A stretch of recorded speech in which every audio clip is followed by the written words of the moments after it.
Hello and welcome. This is Sunrise. It's a Saturday morning. Well, sincere apologies. We come a little behind the expectation. Well, maybe I just wanted to give you a little more time to get your cocoa ready. Or is it cocoa you prefer this morning? Well, as you can see, it would seem like my colleague has abandoned me to my fate again this morning. That's because perhaps of the Lagos City Marathon that took place today. And by the way, just to let you know, Ethiopia's Deresa Geleta has emerged winner of the 2022 Lagos City Marathon. She posted a time of 2 hours, 11 minutes and 58 seconds to upstage 2020 winner David Bamasei of Kenya. Bamasei crossed the finish line with a time of 2 hours, 13 minutes and 42 seconds. Of course, another Kenyan came third, Emmanuel Naibe. And that's for the Lagos City Marathon. So if you hope to run, start preparing for next year, 2023 Lagos City Marathon. Hope you will be there at the time. Well, still talking about things that happen everywhere. Of course, you know that today is the Abuja Council poll. It's a Saturday, and everything is going to happen today to ensure that the right persons are elected by the right set of people, I hope. Well, the people are going to elect, or maybe I say, employ the next set of people to govern the affairs of Abuja Council from today. The election will take place, and of course, INEC would do the needful. So if you are home and you had no intention of going out to vote, and at the end of the day, someone is going to be elected. So it's going to be up to you to choose who you want to be your leader, because not voting is voting. Not going out to participate in the polls is a participation already. That means you abstain. That means your votes have not been, your votes will not count. And if your votes don't count, the votes that count will count. And of course, the necessary people will be elected into office. And at the end of the day, it's going to be whether or not you want to do what you need to do. There is so much to happen this morning on the program, so let's just get to it. We have on our lineup today 5 items, and of course we'll begin with ending impunity beyond the rhetorics, and what all of that is about, you may want to find out as the events unfold this morning. Of course, we have our eye on Abuja Council poll, as we talked about. We may be able to give you some more insight into that, so stick with us.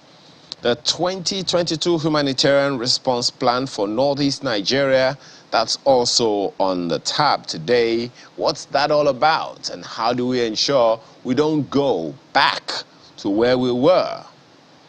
More on that later. And a home for gifted steppers. This is a very interesting story that I think you also will find very, very interesting, and perhaps a call for you to, support whatever you need to. And then, of course, we're going to have the artist of the week. A he or a she? You're just going to have to wait for all of that. In the meantime, it is time for us to get the show on the road. So please stay with us. We'll be right back. Don't forget to grab your cup of whatever it is that takes your fancy this morning. We'll be back.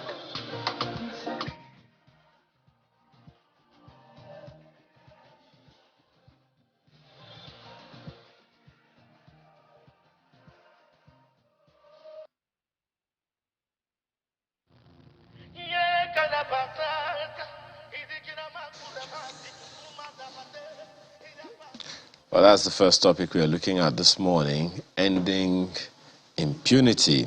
Now, ritual killings, incessant insecurity issues, as well as that short fuel scarcity during the week because of What name do you even call it? Adulterated, contaminated, unsafe, bad fuel from producers have been topical in the past week, and a number of other issues like that. Of course, the President Buhari has vowed that perpetrators will be brought to book. But the question is, how soon? And anyway, to get into the conversation this morning, we have with us Godi Wazirike, who is a legal practitioner. Thanks for joining us this morning. Thank you. Also with us is Professor Emmanuel Odede, who is a professor of political institutions, governance, and public policy. He joins us all the way from Ibadan, along with Suleiman Aregwabu, who is executive director, executive secretary, HIDA Resource Center. He joins us from Surulere, locked away because of the marathon. I wish you would have been able to do the marathon yourself to the studio. Good morning, gentlemen, and thank you for joining us today. Good morning. All right. Chief, let me begin with you in the studio. The rhetoric is not new. We're going to end insecurity. We're going to put an end to ritual killings. Of course, the National Assembly will come with resolutions, which, of course, as you know, a legal practitioner, you tell us it's not a law. It's a resolution, they say, is a counsel, it's an advice. It's not really binding. So beyond the rhetoric, what exactly, do we even have an idea what we are dealing with, these issues around? Do we even have an idea of the implications of the issues we are dealing with? Well, if you offer yourself for governance, then you must be ready to stand up to any situation that arises. But the problem is where those who are in governance actually see themselves as the alpha and omega. They can do anything and get away with it. What do I mean by that? You are driving on the road, you do one way. Nobody will stop you because you are the big man. At the airport, you jump. In governance, you say, I need this thing now, I want this money, and it is given to you. That is impunity. At the wharf, you know that this thing should not cross. It is your job to inspect and test and do all the necessary things. Somebody comes and says, leave and make it pass. That is still impunity. For such people in positions of authority who engage in impunity, they know what they're doing. And that is to subjugate you and I and make us bend to your whims and caprices. Let me explain more. You have some, after reading in the newspapers, oh, this contract has been awarded. You wait and wait and wait. Then you can investigate, find out certificate of completion has been made and given. And once it is given, what happens? He's paid. Such contracts litter the whole nation. Now, on appointments in the country, you also have this kind of impunity.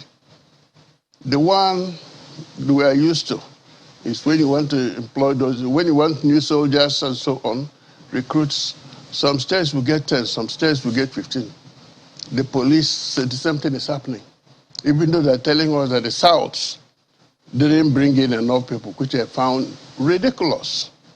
So all these are acts of impunity by those in position of authority. A common man doesn't understand what you mean by impunity because there's no such powers to do anything other than to follow the law. So for us, the National Assembly, state legislatures passing special resolution, yes, not binding, but any serious government must pay attention, beginning with Mr. President.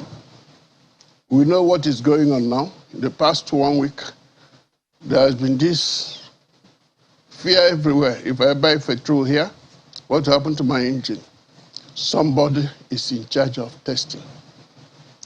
The sole importer of petrol in Nigeria is NNPC.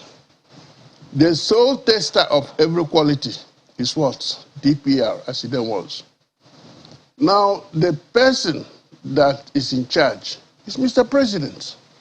All these are under him. An NPC, former DPR, anything, he has appointed people. Those who receive money paid also from government. So everything revolves around the government. As we say in local parlance, the fish spoil for head, so everyone must follow. All right. Well, Prof, I'm looking at the meaning of the word impunity. Just a simple Google search. And of course, the first meaning is drawn from Oxford. And impunity here means exemption from punishment or freedom from the injurious consequences of an action. You are a professor of political institutions, governance, and public policy. Are we even aware of the implications of this kind of unending activity, so to speak, Prof? Yeah, thank you very much. I think that definition clearly captures what impunity talks about. It says that people abuse power without consequences, regardless of what the rule says. And that's to say that the consequences of that abuse of power goes around the society. In other words, society suffers the consequences of abuse or misuse of power, but the individual involved in such abuse or misuse of power does not face any consequences according to law.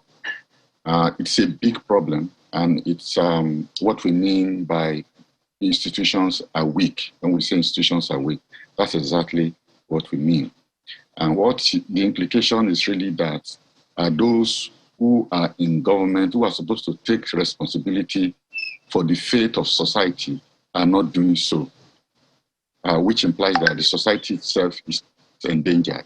Because one of the reasons why we have rules and regulations is to constrain the behavior of people, to make them work towards the purposes of the state, to make them work towards the good of society. Okay, Prof, now, if those rules don't... My apologies. Yes. I just wanted to follow up quickly on some of the things that you've said so far. Is this phenomenon new? Is it a new phenomenon with us? And how far back does it go? Because we've been talking about in the weakness of our institutions for a very long time. So question is, how far back does this go? And I don't know, what informed it? Because if we don't know how far back it goes or where it all began, perhaps we'll have a challenge of even dealing with, dealing with cutting off or ending impunity. Yeah, let's look at it this way. You know, when we say institutions are weak, we can put it in a spectrum, like a pendulum. It goes worse, and then it improves again, and gets better. And then depending on who is in charge, because a lot has to do, as the legal practitioners mentioned, with those who have taken responsibility for our society by occupying leadership positions. Some people trace it to the emergence of military rule, where the constitution is completely disregarded and the leader rules by decree. Therefore, at some point, the will and caprice of the leader becomes law, rather than, even the decree that is issued by that leader. In fact, some people trace it to the First Republic, where politicians abuse power, where the disregard for rule led to crisis in the form of Operation Waitier in the Southwest, or the boycott of elections that led to the constitutional crisis in the First Republic, where rather than dealing with it through legal means, there was this argument about which will prevail. Is it that of the prime minister or that of the president? And some people suggested that might is right. Anyone who can control the military will determine what will happen until I think the Chief Justice of the Federation work with the other Chief Justice in the various regions to reach some form of compromise. But the bottom line is, once you have a situation where the leader openly supports disregard for procedures, disregard for rules, then you are beginning to face the kind of problem that we are talking about. And somebody will make a distinction between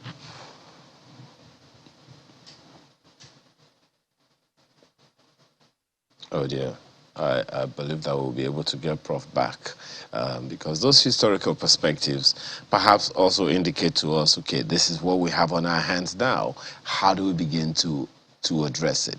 Well, Mr. Rigbabu, the question I want to naturally pose to you would be, if we know the consequences and we know the people that are at the lower rung of the ladder, how then do we begin to address it? Well, thank you and good morning, viewers. Really, to go back to the earlier conversation about how do we trace impunity, I think really that impunity is one of those things that the human nature gravitates towards. It's part of our nature in the Obesian states. Societies have been able to curtail this, not to entirely eradicate anywhere. People still do things, but the level of organization of society, the level of between the governed and those who govern them, determines the level of impunity you see in a society. So in societies where people are guaranteed that the law will take its due course, that no matter how much you hide, the law will get to you someday, you see the level of impunity in those. Not that impunity is not existing. So if you take, for instance, the case in the UK where the Prime Minister has been alleged to have thrown parties when people are under lockdown. I mean, these are the same crimes that we talked about. This is where you know that eventually the law will get to you, but people still do things thinking that they are immune from prosecution, and that is what's happening. So when you bring it down here, the truth about impunity here is that we are all like waiting for our turn in it. And that is how you find that impunity does not just end with people who are in government. Everybody takes their opportunity wherever they find it. Everybody wants, I mean, you drive on the road and you see people, you drive on Mobolaji Bankantoni in the evening and you see downfall drivers and some private car owners will get on the other side of the road to avoid traffic and will be reversing from near Joel Ogunnaike, from near Sheraton, will reverse up to Ikeja Apostle. Now that tells you that this thing is with almost every one of us. However, how do society address this? It is by guarantee that when you do things, the law will get back to you. But how will that happen when you are in a society that our policing is not proper, that our judiciary does not really give justice, that our electoral system does not punish people for not performing, our economic system does not really reward the most hardworking and the most intelligent. It rewards those who have privileges, those who are smart. Even our education system, when we were younger, we were told that if you study hard, you read well, you pass your exam, you wear nice shoes. Now, that paradigm has shifted. You don't even need to go to school to drive the best of cars, to wear the best of shoes. And that's why you're now seeing that in society, people are tending towards doing whatever it is that they can. And there's this feeling that, well, it is whoever gets caught that gets caught.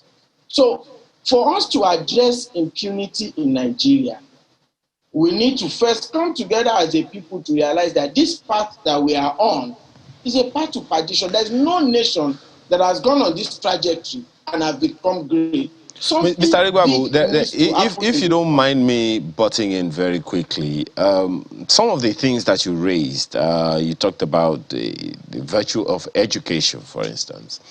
Some of those things, well, the larger name will be society. But then the family units have played a role in those departments for a very long time. There is a town in Oyo State that in the center of the town, when you get to the very center of the town, what you will see there is remember the son of whom you are. Some of those things, so when you get out of the town, you don't dare do anything different because you know where you're coming from.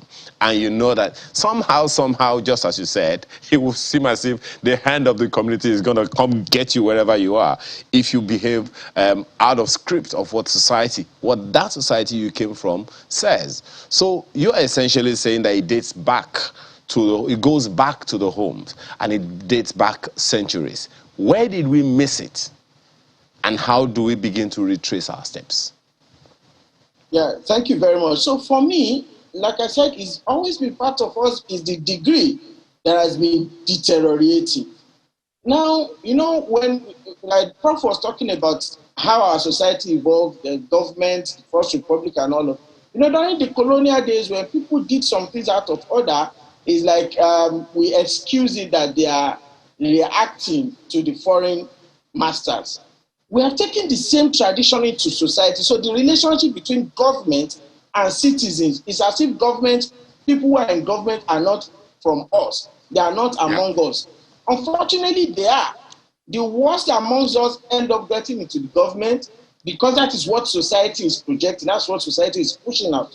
So for us to start to find a retreat, that is why also, let me quickly mention, when the menace of internet fraud, who as we call it, when it started in the early part of the millennium, people were excusing it, saying, oh, it's our money that the white people stole that they are getting back. Because it has not reached us, we keep excusing things. Now it's become a problem for everyone. It's now ritual killing. They are not going after the white man anymore. They are going after my phone, your phone, my bank account, your bank account. So it's now an epidemic for us here at home.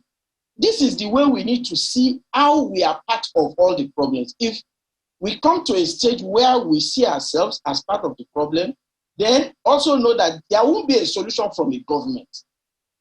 Because the people who get into the government, how do they even get there? What is the process that gets them there? Are they accountable to us? Will our electoral system make them accountable to us? Will our judicial system give us justice in the face of impunity?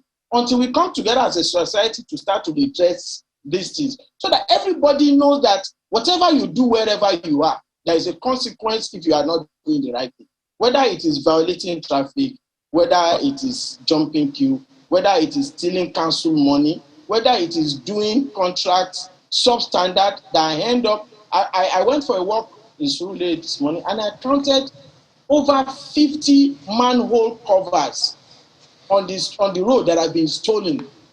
And all of these are death traps for vehicles, for pedestrians, for cyclists. And these things are not necessarily done by those in government, but because our system does not police very well and does not dispense justice properly, everybody is doing their own at their level. So government is doing theirs at the places where they have authority.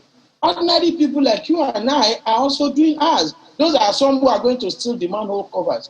So as a society, we need to come back and redress this.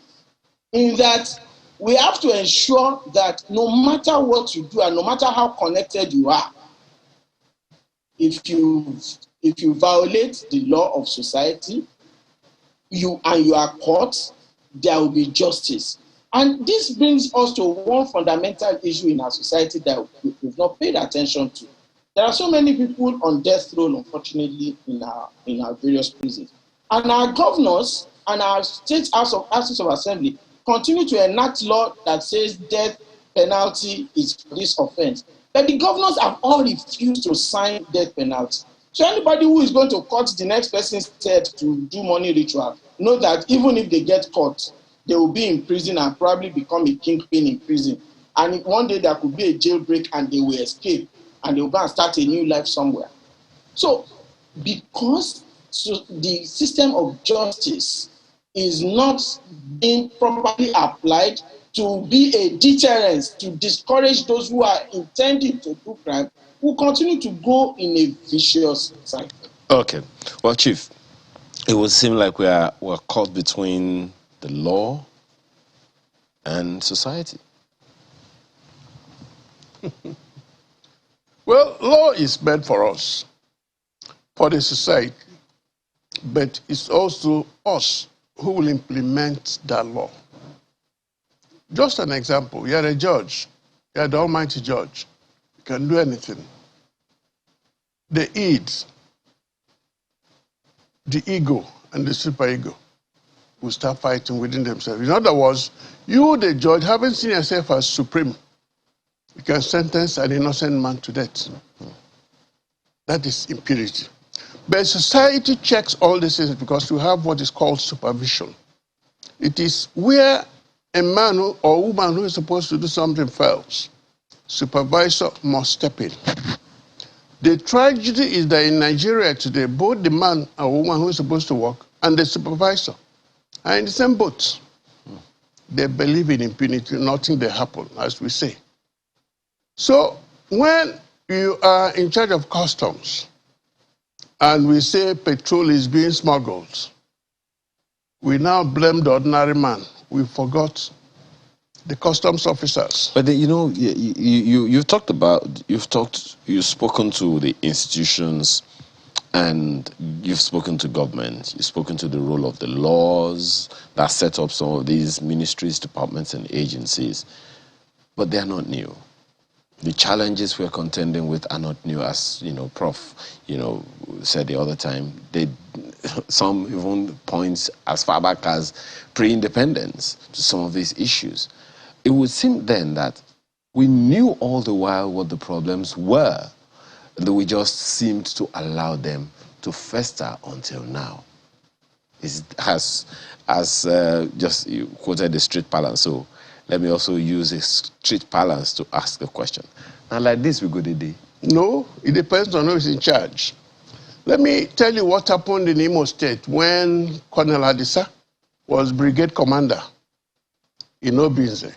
The governor, military governor, went on vacation, and Adisa was the acting governor. On a Monday, he was at the state secretariat by 7:30, and he shut the gates. In those days, workers resumed at 7:30.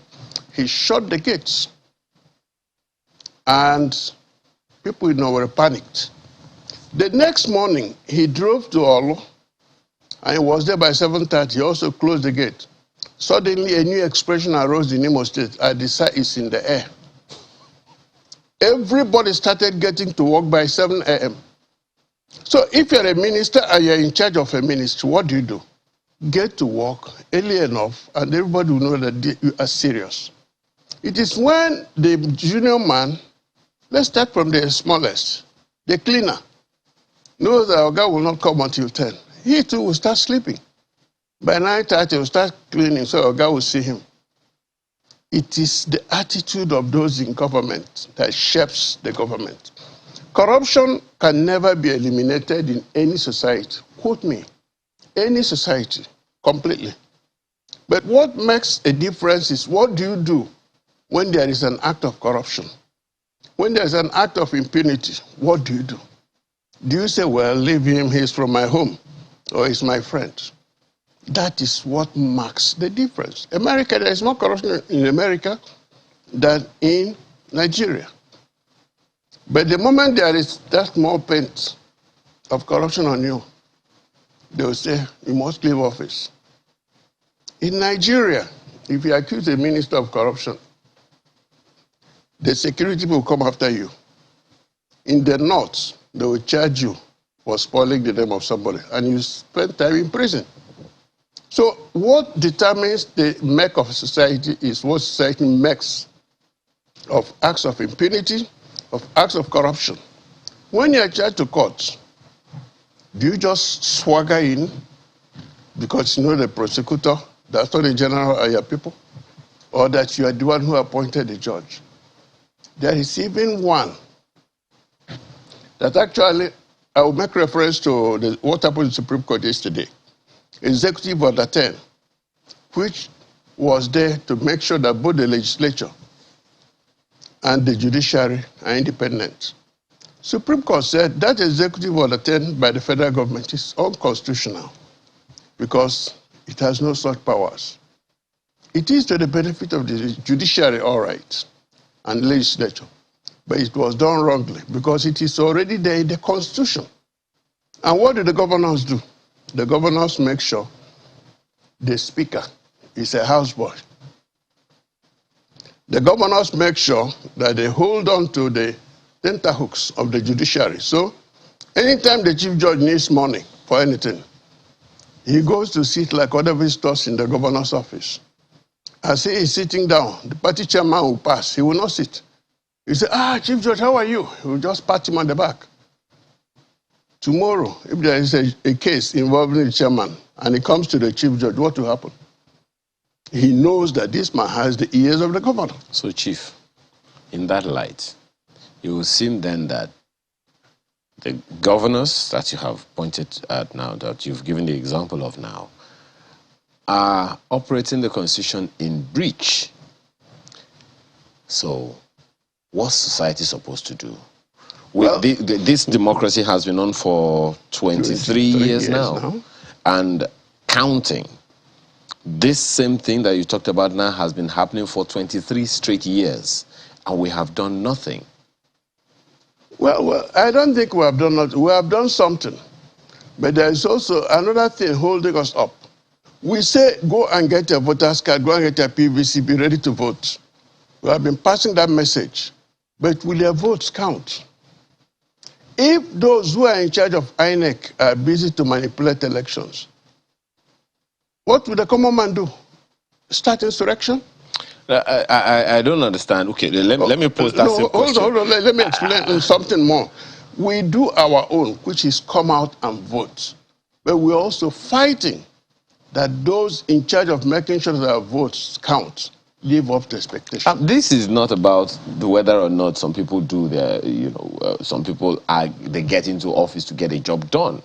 It is about whether or not they get the job done by the rules that society has set out. One of them is what you have pointed out now. The legislature is supposed to be independent of the executive. The judiciary is supposed to be independent of the judiciary. The governors have been operating the Constitution in breach, and we are quiet. Prof, this is impunity, isn't it? I won't think that we've been quiet. It's the level of efficacy of civil society that is at issue here. If you look around, you'll find that there have been all kinds of agitation. I mean, we talk about the NSAS agitation. We also can talk about different NGOs that have taken the government to court concerning transparency in certain situations. And there are also activists who have risen to defend the rights of individuals, including challenging the impunity by government officials. But what we can say is that probably it has not gone far enough. We need to strengthen those aspects of our governance, because after voting an individual into office, what happens in between the electoral period? So they came in 2019, and then we have to wait until 2023 before we have a chance to remove them. So I think it's the activities in between that we are now talking about. Yes, there is law, but law has to be enforced. If you look at the first point that has been made concerning leadership, there's a very important role for leadership here. Look at the concern about Nigerians, concerning how the civil service runs, concerning the issue of corruption. We've seen measures to address those issues, but we don't see the strong political will when it comes to enforcement. Take, for instance, the civil service reform. Just a few days ago, the head of service was still talking about, concluding the reform that started with the committee report of 2011.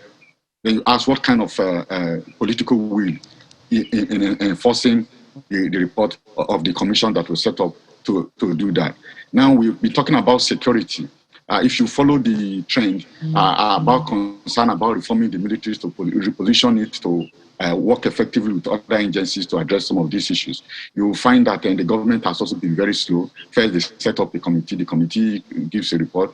Then it takes another several months before they set up another committee to review what that committee has made. And then they set up another committee to oversee the enforcement of, the recommendations, some two recommendations. Well, Prof, these issues are not unknown. My apologies.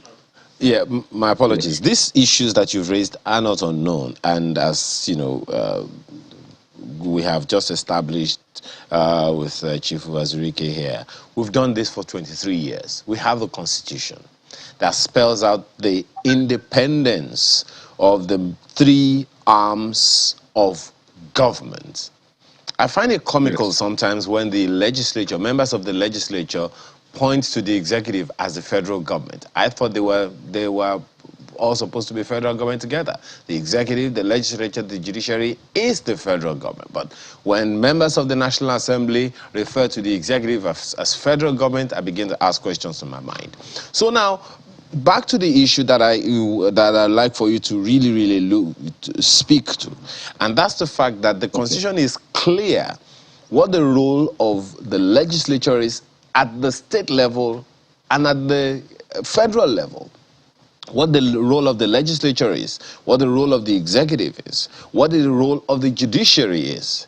In the federal at the federal level, it would seem like there's been a semblance of independence in the three arms, but the states, that's where the issue is, and that's where real governance that affects the people really is. We're not even speaking about the legislature that many refer to as having been derogated over the years, but at the state government level, the executive, the legislature, the judiciary, they seem to all revolve around one arm of government. How do we begin to redress that?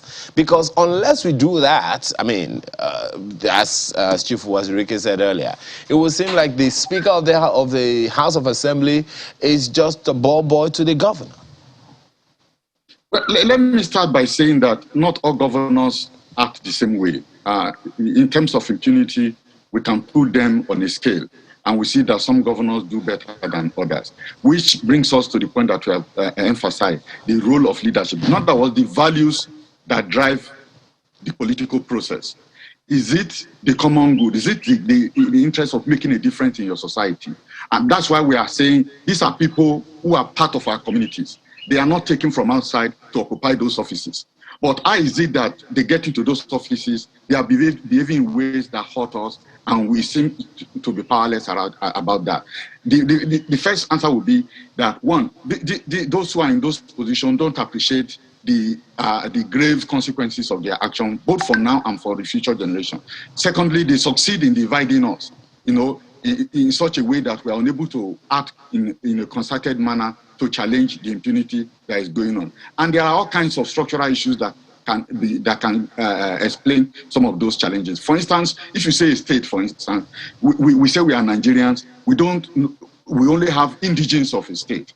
All other residents, especially this is very important in the cities, where collective action can be very impactful in terms of the government. You will find a situation where indigenes are angling for public positions to take their own fair share of what is available at the state level.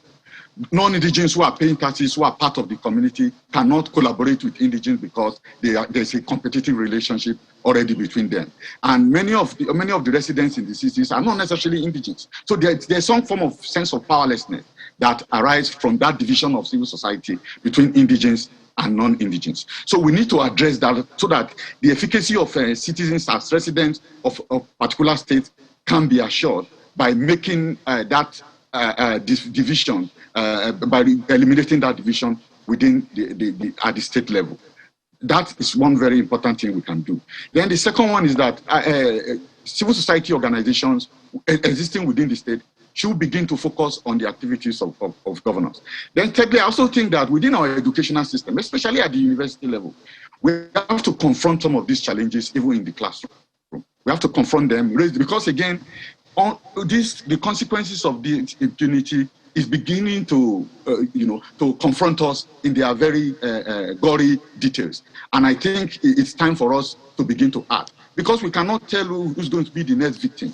And when we get to that point, and I think that's where we are, because somebody will say the worse the better, we'll all be provoked into taking action. And I think that's also one of the means through which some of these issues can be addressed. So as the issues become worse and terrible, we'll now be forced to act in our own interest. And I think we are getting to that position where mobilization can become stronger in challenging this impunity in our society. Speak to how we can strengthen the institutions so we do not depend on individuals. You've spoken about leadership, just as Chief Wazirike has also spoken to. But speak to how we strengthen the institutions such that irrespective of who comes into power, as we had it before, the institutions can sustain the system sustainably, and not just because, okay, this is what the leader wants, and this is the, as we say now, body language of the leader, and consequently this is what we have to do. Yeah, at the beginning of new policies, they say leadership mold the institution. Afterwards, institution will mold leadership. We are still in a situation where leadership is very important for the molding of institutions. Because when we say institutions are strong, we are saying the rules of the game, the rules are obeyed. And those who will demonstrate how important the rules are those in leadership position, the way they react to it. If, for instance, those who are at the leadership level agree, because that's very important. We also talk about elite consensus when we talk about institutions. So those who can make a difference, if they agree that regardless of which one of us break the rules, we are going to deal with the person, then we would say we're starting from some point. But if within the leadership, we think that we are just there to help one another out of the disobedience or the consequence of disobeying the rules, then we are not going to make a headway. So leadership is very important. Then at the group level, the elites matter a great deal because they are custodians of society, they are custodians of the rules. If they don't put a lot of premium on enforcement of the rules, as far as it pertains to them as members of the elite, then we are not likely to. And that's why we say that the elite is responsible for the type of society that they have. Now, if they are able to agree on that basic minimum, that those who flout the rules will be punished among the elites, then it's easy to translate that into ordinary citizens. And once the first or two or three elites are punished, others will take you. And I think that's what is missing. And we are responsible for what is going on to that extent. Well, Mr. Arigbabu, this is where we are now. We have a few minutes to wrap up this conversation. So where do you suggest that we begin to focus our attention? And gentlemen, you all may need to speak to this in the light of the general elections that is ahead. So we need to begin to speak to the leadership recruitment process. Let me begin with you, Mr. Arigbabu, on this score. What are the questions Nigerians need to ask? What are the issues to interrogate? What are the questions, the issues Nigerians need to interrogate in selecting the next crop of leaders? Thank you very much. Quickly before I address that, let me just say that the quagmire that we find ourselves, is either there is a big bang, something shocking that gets us out of it, or there will be bits and pieces of actions here and there that will help us to start taking ourselves out of it. I'll give you an example. In terms of leadership recruitment process, for instance, the newly elected governor of Anambra State, Professor Charles Odede, has said that, okay, if you are going to be in my government, you have to go through the public process, public scrutiny, you have to apply. That is something. Governor Nasir El-Rufai in Kaduna State said before you can be a local council chairperson, you have to write an exam. I was talking to a professor of law recently, former vice chancellor, a prince, and I was asking, in your community where you are a prince, where you are even likely to be the next king, if you want to be a councillor, can you, by your own whims and caprices and the will of the people, get to that position without the sanction of somebody somewhere? And the truth is that he can't. So the leadership recruitment process in Nigeria we need to change our electoral system. Not only for those who are coming in through the electoral system, but also those who are going to be compensated with appointment. This administration, Nigeria had a lot of hope in 2015 that with President Buhari and his antecedents, a lot of things will be done about impunity and corruption. But certain appointments were made in certain critical offices to the administration of justice system that has made a mess of that. And what you have now is people using the resources of state to prosecute citizens fighting for Nigeria in protecting corrupt former and present officials of government who have stolen the country blind. So as we approach 2023, we need to first scrutinize our electoral system. Is it likely to deliver the will of the people at the ballot? One, what kind of individuals should come into power? And Nigeria focus too much on the president. Our governors are emperors. They have too much powers and exercise it wrongfully. So what kind of people do we need in various state houses in Nigeria? What kind of president do we need? We should not allow ourselves to be trapped into that terrible conversation of is it integrity that matters or competence? Why should we have one and not have the other? We should have both. So nobody should come and tell us, oh, you have seen that integrity is not enough. Now, integrity is important. We cannot do away with it. Equally, competence is important. At least Nigerians have tested both ends of the stick. And we know that in going forward, the kind of people we should be asking for at the state houses, at the state level, at the presidency level, at the national assemblies and state houses of assembly, should be people who are not coming with baggages, should be people who have a measured level of competence, and people whose integrity are not called to question. We have so many. We once had an AIG of police in the National Assembly, the Senate, who said that most of his colleagues were people having one offenses or the other with the police, who were then at the Senate. Now, these are the people who then make the law that will ensure that the elite hijack of power, the political class, their hijack of state, will not be relinquished because they will use. So take, for instance, the pronouncement by the Supreme Court. It is true, yes, okay, perhaps the president do not have that power to do executive order 10. But look at the implication of that executive order for us. It's important for this country. Now, you will expect that the next thing naturally will be for the president to go back to the National Assembly and say, please amend the law so that this can. But the National Assembly will not. I guess we'll have to wait to see if and when that will happen. Well, Chief, you started the conversation around the leadership recruitment process. So, in the build-up to the election is going to happen about a year from now. So, what kind of questions should Nigerians be asking of the leaders, of the people they want to employ? Because we should emphasize that it's an employment. It's not just an election. It's an employment. So in asking people to come take a job of governor, of member of the National Assembly, of member of the State House of Assembly, of president, what are the questions Nigerians should be asking those people who want that job or those jobs?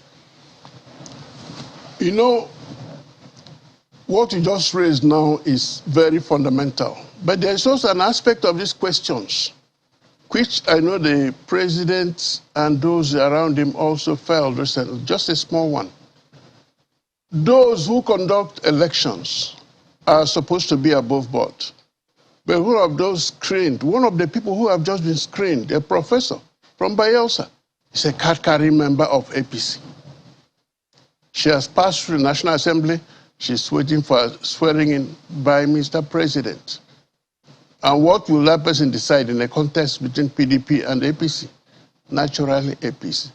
But straight to your question, those who are coming to represent us, those who are coming to rule us, come 2023, cannot be people who have just dropped from the sky. Any helicopter politician, please chop his money and throw him out.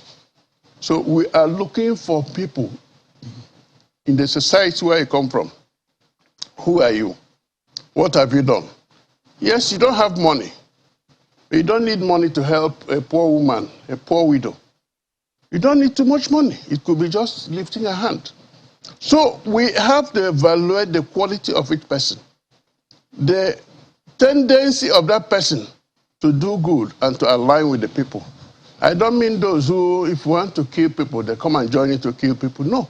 Like in Lagos, there are some people who get up and say, this person must go, that person must go. Not because that person has done something wrong, but because of where the person comes from. We don't need such rabble-rousers. We need people who have depth. It's a man who has depth who will say, this road is my constituency project. is going to cost 20 million. Put it there. When it is awarded to the contractor, he, the legislator, will be visiting to see the stage of work. As he's moving around, the people will also see him. That road, good people pass, bad people pass, himself will take credit. We need such people. For governance, we need people who have what I can call can-do spirit. You have that tendency towards, this thing is a table, let's move it. But you also have people who say, well, let us discuss whether it is this and this and that. By the time they finish discussing, 1 year is gone. And that is what we see today. Most governors are taken by surprise by the third year. So for 2023, let's not keep making the same mistake we make. Okay. The legislators are not our masters. The governors, the president, they're all our servants. It is a social contract between us and them. Okay. That if you do this for us for 4 years, we have a chance to even return you. But then, if within that 4 years they're not doing well, the civil society groups should take the first turn. If you remember, up to 2015, they were active. As soon as Buhari came, what happened? Most of them went to sleep, except SERAP. SERAP is the only one using all the instruments of power given to the people to see that things are done. Okay. But there's small correction. Executive Order 10, they didn't introduce anything new, except saying, do what you're supposed to do. Under the Constitution, legislature is independent.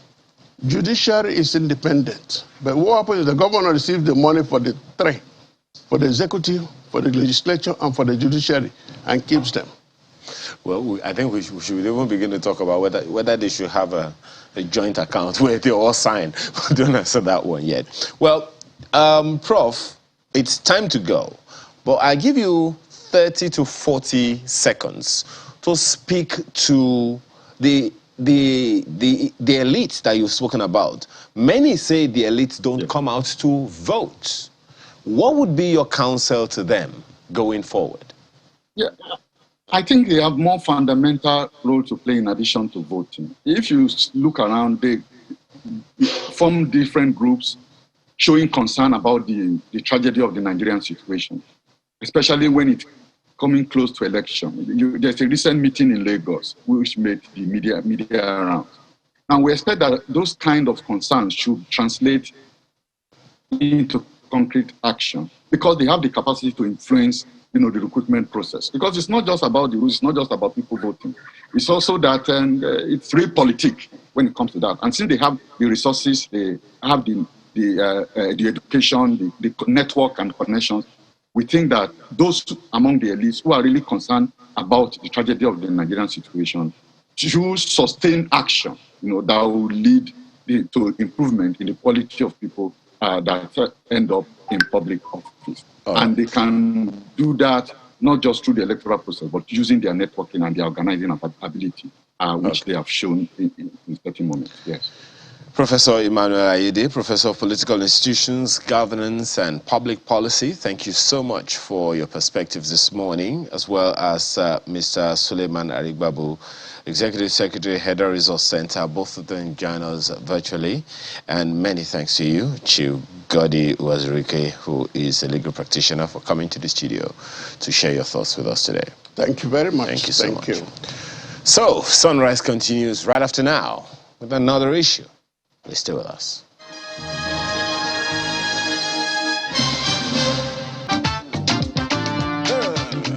One day, our mumu go do. That's so we talk. This country take our hand. Rise up and take his command. We dey see them, we know they blind. We must fight for our right. Anyhow. Thanks for staying with us. So, if Nigeria is going to be any better than it is now, from the song that Charlie Boy is just singing, I guess the first day of that one day is today, D-Day of the Abuja Council polls. And let's take a look at how the event unfolds across the capital city today. Festus Okoye joins us from our Abuja studio. He is INEC's National Commissioner and he's in charge of information and voter education. Thank you for joining us this morning, Mr. Okoye. Well, all eyes on INEC again. Yeah, good morning. Good morning. All eyes on INEC again. How does it feel? Oh, well, we are equal to the task. We've been doing this work for a pretty long time. So the election in the FCTs, the area council election is already ongoing. We are confident in our processes and procedures. I think the people of the FCT should brace off for a very good election.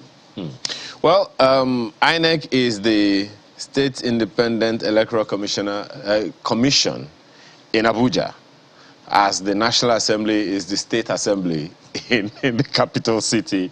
How does it differ? How does your approach here differ from the general elections, the governorship elections, and all that INEC conducts? Well, you know that one of the issues and one of the challenges with election really rests with what we call the off-cycle elections or the standalone elections. This is because the eyes of the entire nation, the eyes of the international community are on only one election. So the implication is that when we are conducting an off-cycle election or off-season election, we are very, very careful and we try to prepare well because almost everybody focuses on this particular election. So for the FCT area council election, we prepared very, very well. This election will take place in the 6 area councils of the Federal Capital Territory, and then and you also know that we have 62 electoral wards in the FCT. So we have prepared and we've prepared well. We released the timetable and schedule of activities for this particular election in April last year, and the political parties conducted their primaries between the 1st of April and 21st of April, and they started their campaigns in November. So we have prepared well. Almost all the litigations arising from the conduct of the party primaries have been determined. There were around 8 of them, and some of them were determined yesterday. So we are confident that with the level of work we have done and with the level of preparations we have made, that we are going to have a very good election. You have 473 candidates sponsored by 14 political parties in this election, as your organization has released, more information that you released. But for you, there are those who have referenced previous elections, state governorship elections and all, and drawn lessons and said, okay, maybe if and when INEC is able to input some of these lessons learned, we can only get better at the things that we do. What would you say are some of those things that INEC has learned from the last 2 governorship elections in particular that have been imputed or corrected in this particular election? Well, you know that this particular commission, we draw valuable lessons, as you pointed out, from previous elections, and we also try to improve with every election. Now, with the FCT area council election, one of the new issues is that we are also going to use the BVAS for the purposes of accreditation and accreditation of voters. And as we pointed out severally, even from the Anambra governorship election, the BVAS reads the fingerprints, and if the fingerprint fails, it reads the facials of the voters. If the facials fails, it can also read the QR code on the voters register. So what we have done is to make sure that we expel the incident forms from our electoral process. So we are confident that only human beings, only registered voters, only persons who have one permanent voter's card will vote in the FCT area council election. Those who have multiple voters' cards and who have been entrepreneurs and traders in permanent voters' cards will not have an opportunity of voting in this particular election, because only one person will vote in each polling unit in the FCT area council elections. Secondly, we began the movement of election materials on time from the central bank. For this particular election, we have deployed 6 resident electoral commissioners to the 6 area councils, and they have taken control and they have taken charge of the election in these 6 area councils. We also deployed 3 national commissioners to take charge of a cluster of 2 area councils for the purposes of this election. And we have deployed and deployed well. We moved all the materials to the our local government offices yesterday, and by 3:30 p.m. yesterday, all the materials had left the local government offices to the super racks and the registration areas from where they were deployed at the first light this morning. Some of the, before I came to the studio, some of the polling units have already opened and people are already voting. So we are confident that some of the logistic challenges that attended previous elections will not be available in this particular election. So we have prepared and we have prepared well. If you can just give us a quick rundown of today's timetable for those who may not have made up their minds to go out and vote, in the light of what, of course, you know, which is voter apathy and all of that, thinking even if my vote counts, nothing is going to change much. Let's hope that we'll begin from this election in the capital city to reverse that particular trend. What is the timetable today? When does accreditation start? When does it end? When does voting start? When does it end? And on like that. Well, we are doing what we call simultaneous accreditation and voting.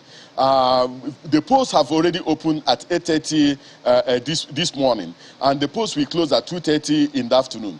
But any individual who is on the queue as at 2:30 this afternoon, we definitely vote. Even if the voting extends to Sunday, the person will definitely vote. Our appeal to individuals, especially registered voters, is that they should go out there and go and vote. We have made adequate arrangements in terms of security. We have also made adequate arrangements in terms of polling units that still have a large number of registered voters. Any polling unit that has up to 3,000 registered voters as of today, we deployed 2 beavers, and we have also deployed additional staff to take care of the queuing system at the polling units, and to also make sure that people do not stay for too long in any of the polling units. We have created additional polling units and taking the polling units closer to the people. Unfortunately, so many of our young people, especially those who registered during the continuous voters registration exercise, did not take the opportunity to assess some of these new polling units that we have created. And that is why, despite the fact that we created additional polling units, we still have a total of 593 polling units that do not have any registered voter as at now. Unfortunately, we did not want to disrupt the process in some of the polling units. That was why we did not use our power under Section 42 of the Electoral Act to compulsorily allot voters to some of these new polling units. But immediately after these FCT area council elections, we are going to allot voters to some of these polling units that are closer to them, so that voting will become much more seamless and simpler, especially for persons with disability, pregnant women, and other elderly ones who may not access long polling units in distant places. So I believe that with all the measures we have in place and with all the things we have put in place, people should have confidence that when they go out today to go and vote, that their votes will definitely count. This election is being conducted by the Independent National Electoral Commission, and in any election we conduct, Nigerians should be sure that their votes will definitely count. Well, one of the things that I think many might find interesting right now is locating their own polling unit, especially in the light of what you just said now. So how do people locate exactly what polling unit is theirs? You've also hinted at the fact that the likelihood of the fact that some people's polling units might change after this election. So going forward, how do people identify their polling units, especially for those who may now, because of what you have said, decide to go out and vote? Well, we have not disrupted any, we didn't disrupt any of the existing polling units. We did not move any voter from his or her previous polling unit to a new polling unit. We left all the registered voters in their previous polling units. It is only those who registered during the continuous registration exercise that we carried out and who chose some of these new polling units that we have new polling units allocated to them. And what we decided as a commission is that in any polling unit where we have one registered voter, we are going to deploy staff to that particular polling unit, and that individual who stands alone will definitely vote.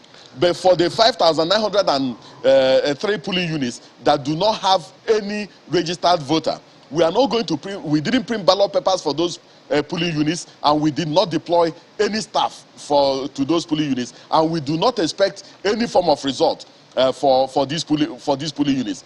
Now, immediately after this election, we are still going to continue with the continuous voters registration exercise, but we are going to go and meet with community leaders, meet with religious leaders, and also meet with youth groups and women's groups in these areas where we created new polling units, and then educate them on the process of allotment and what we intend to do in relation to these new polling units, so that some of them can voluntarily choose the polling unit that is closer to them rather than walking long distances to the existing polling units to go and cast their votes. Well, well, that's taken, Mr. Okoye, but I'm talking for those who have never voted, whether they are elites or not, who have their voter cards or voter slips, but have never voted. So how do they identify their locations, their voting polling units? They may have like 2 or 3 nearby them. So I'm just wondering, is there a short code? Is there a website or somewhere that they need to go that say, okay, this is how I know where I am supposed to vote? Well, for those of them who registered, they must have registered in a particular registration area or in a particular unit. That unit where they registered is their polling unit.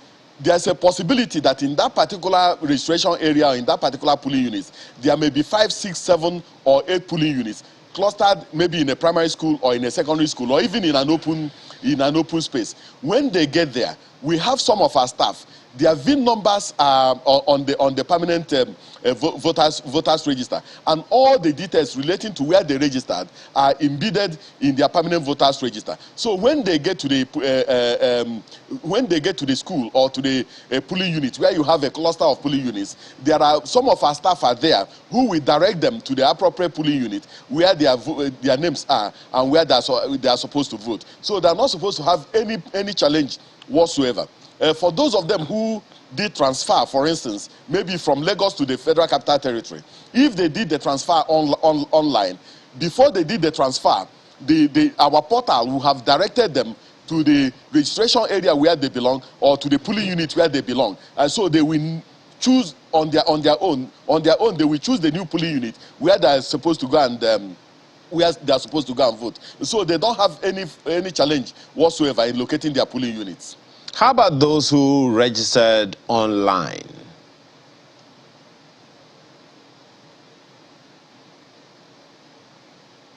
Can you hear me, Mr. Okoye? How about those who registered I can hear you now. Yeah. How about those who registered online, who registered, as voters online, just as INEC advertised? For those who registered online during the voters registration exercise, what they carried out was what we call pre-registration. They were also required to go to any of our state offices or any of our local government offices to go and complete their biometrics.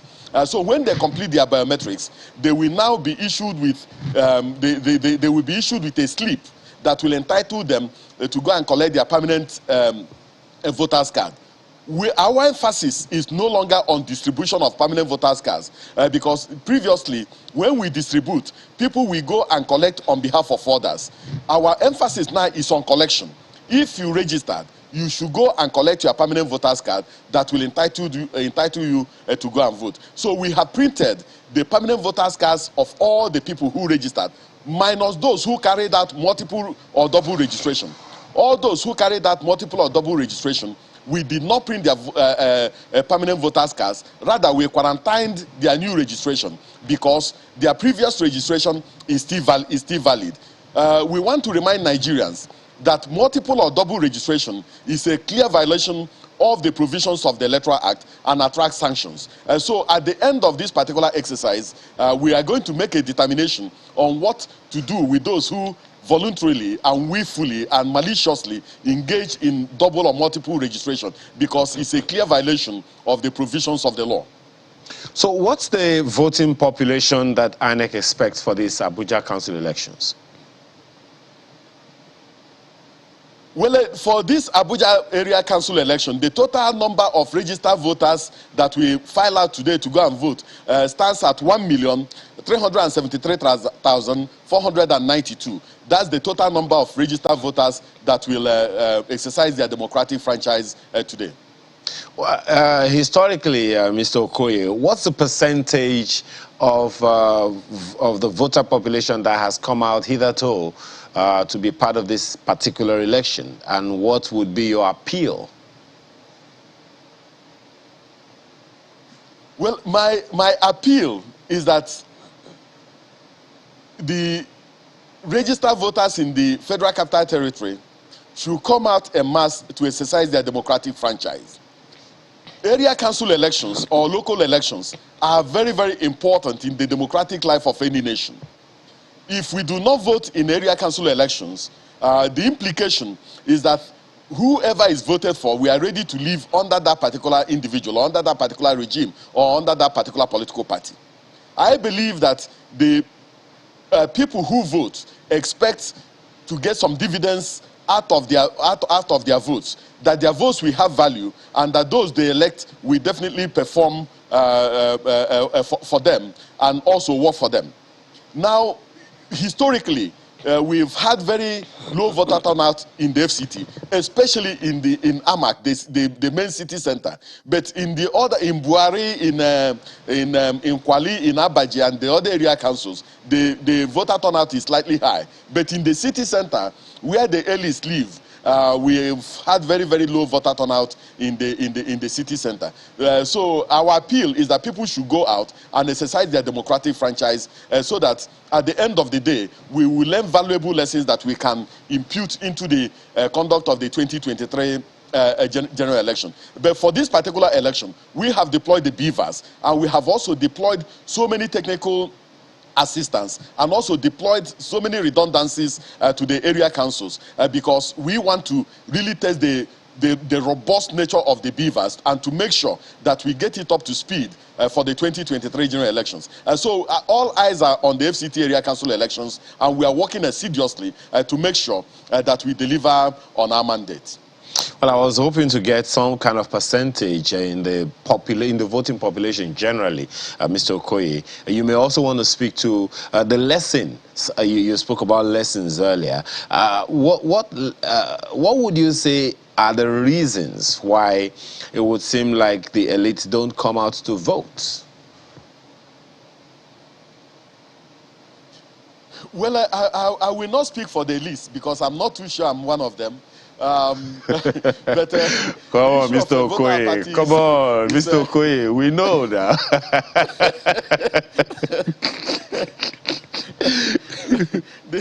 the issue of voter apathy is a very, very serious issue in Nigeria. We've had situations where we have recorded very appreciable voter turnout in some states where we had almost 45% voter turnout. And we've also had situations where we had a voter turnout of as low as 5%. Now, you know, previously, there were some people who really believed that going out to go and vote is an exercise in futility, that their votes have no value, and that whatever they do, their votes will not count. But this particular commission have tried as much as possible to make sure that we reassure our people, reassure Nigerians that we have the courage and we have the staying power to make sure that when people go out to go and vote, that their votes count.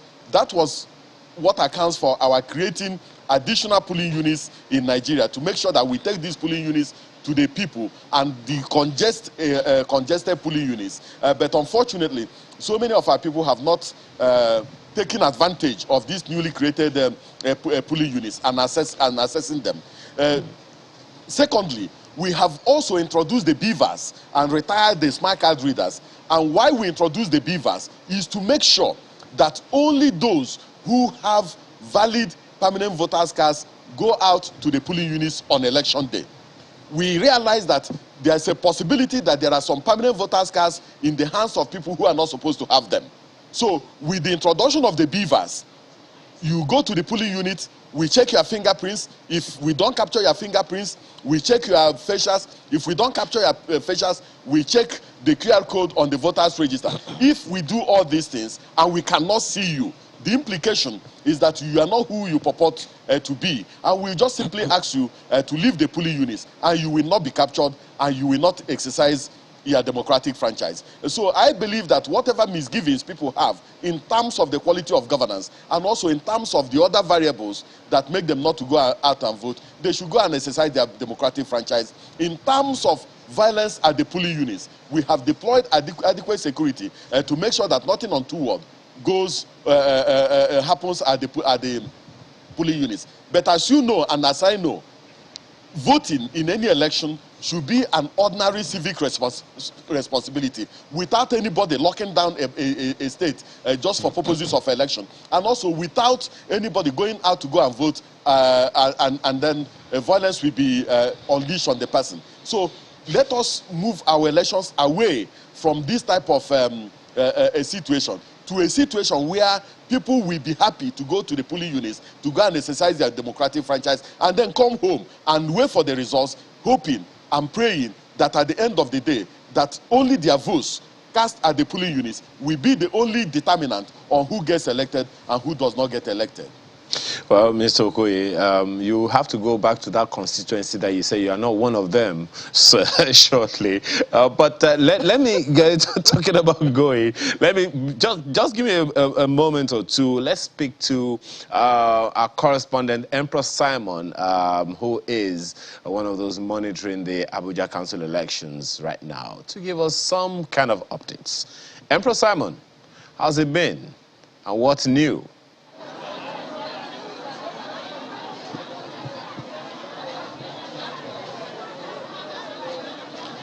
All right, thank you very much. We are covering the FCT Area Council election across the 6 area councils. The election, as we know, is to determine those who will lead the area councils as chairman for another tenure. And also those who would serve as councillors for the next dispensation. So the election has begun across the 6 area councils, and we know that there are 62 wards in the FCT across the 6 area councils. What we have so far is that the election has begun in most of the polling units. However, in some of the polling units, election did not begin until about 9:30 a.m. For instance, we are at Buhari Area Council, where voters have turned out in their numbers to exercise their franchise. And we were at Tukolo, that's unit 002 Tukolo unit, where voting did not start till almost about 9:40. And that almost led to some kind of disagreement or quarrel among the voters.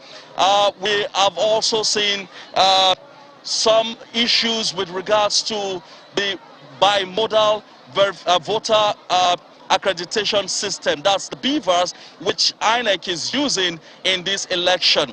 We know that in a number of states, INEC actually introduced beavers, which was, I think, the second time that INEC would introduce the use of beavers in election.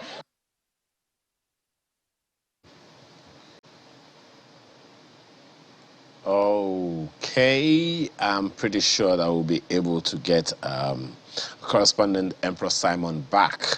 Well, Mr. Okoye, I'm sure you've heard a few of the things that he said, one of which is the fact that the elections didn't particularly start on time at one or two polling units. Is there any reason for that? Logistics maybe, or what?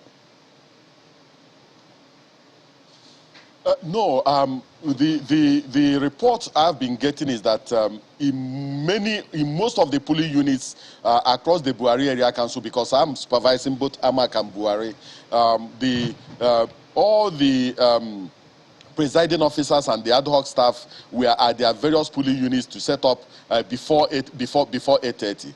But I have taken note of this particular polling unit which he mentioned, where he said election started around 9:40. I'm going to find out what exactly led to that particular situation. But our assurance is that even if the election started at 9:40, we are going to make sure that every person who is registered at that particular polling unit gets the opportunity of exercising his or her democratic franchise. In terms of the issue of, he tried to raise the issue relating to the beavers. In some of these congested polling units, we deployed two RATEX, our registration area technical assistance, to some of these congested polling units to make sure that if there's any issue relating to the beavers, that issue will be resolved immediately. And even our registration area supervisors, we also train them on how to troubleshoot the beavers in case there's any challenge. So I want to assure you that wherever there's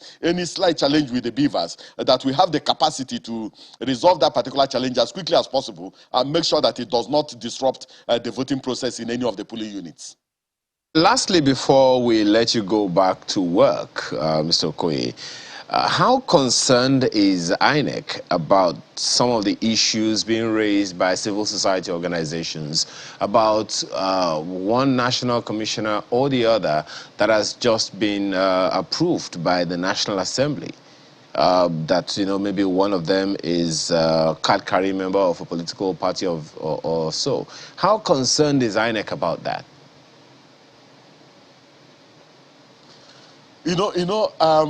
As National Commission in charge of information and voter education, I speak for the commission. I do not speak for national commissioners or prospective national commissioners that have not come in. So I think that that issue resides with the National Assembly, resides with the presidency, and also it resides with the Nigerian people. But if any national commissioner is presently on seat and has been sworn in, and there are issues arising or relating to that particular national commissioner, then I can speak on behalf of the commission and give you the position of the commission in relation to that. But I'm going to ask that question, Mr. Okoye. I'm going to ask that question again. Just one second, Mr. Okoye. I'm going to ask that question again. How concerned is the Independent National Electoral Commission, the commission, concerning the issues being raised about the partisanship or not of one of the national commissioners that is coming to work with the commission? How concerned?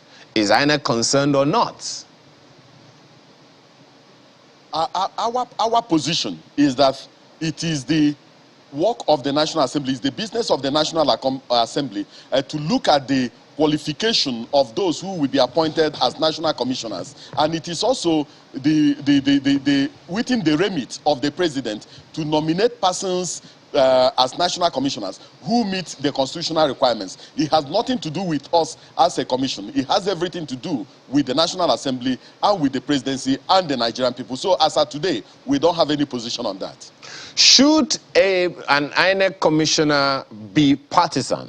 What is the position of INEC on that?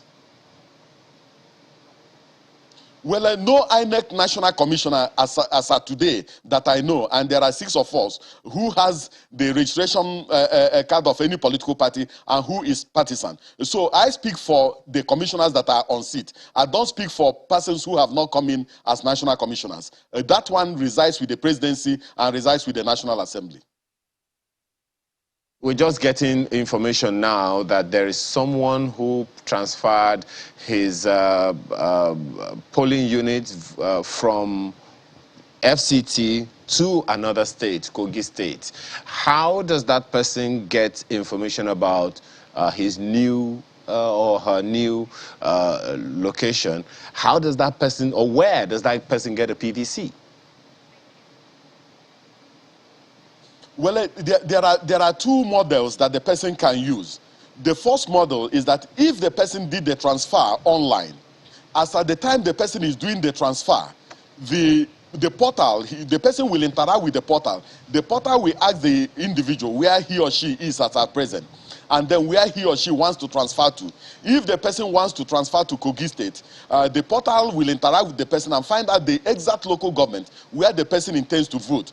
The portal will take the person to that particular local government. From that particular local government, it will take the person to that particular registration area, and the person will choose the registration area. From the registration area, it will show the individual all the polling units in a particular registration area, maybe between 10 and 20 or 24 polling units. Then the person will choose the particular polling unit where he or she wants to vote, and then the portal will domicile the person to that particular polling unit and print a slip, and that individual will go with that slip to any of our state offices or local government offices, and then the person's permanent voter's card the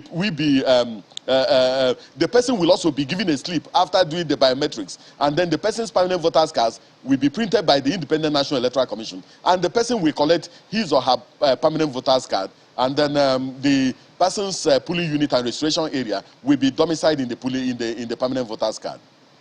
Well, Mr. Festus Okoye, INEC National Commissioner in charge of Information and Voter Education and Supervisor of AMAC and one other polling unit. We have to let you go now. I'm supervising AMAC and the Buhari for this particular FCT area council election. Okay, we have to let you go to work now before, well, so that things will go as you expect them to go in order to be able to give that report that you intend to give to us. Thank you very much for your time this morning and all the best. I really appreciate this opportunity. All right, you're welcome. So, back to Emperor Simon. Hope we have him better now. Emperor? Okay, I understand he's not ready. We'll take a short break, and when we do have Emperor back, we'll bring him back. Until then, let's take a short break. We'll be right back.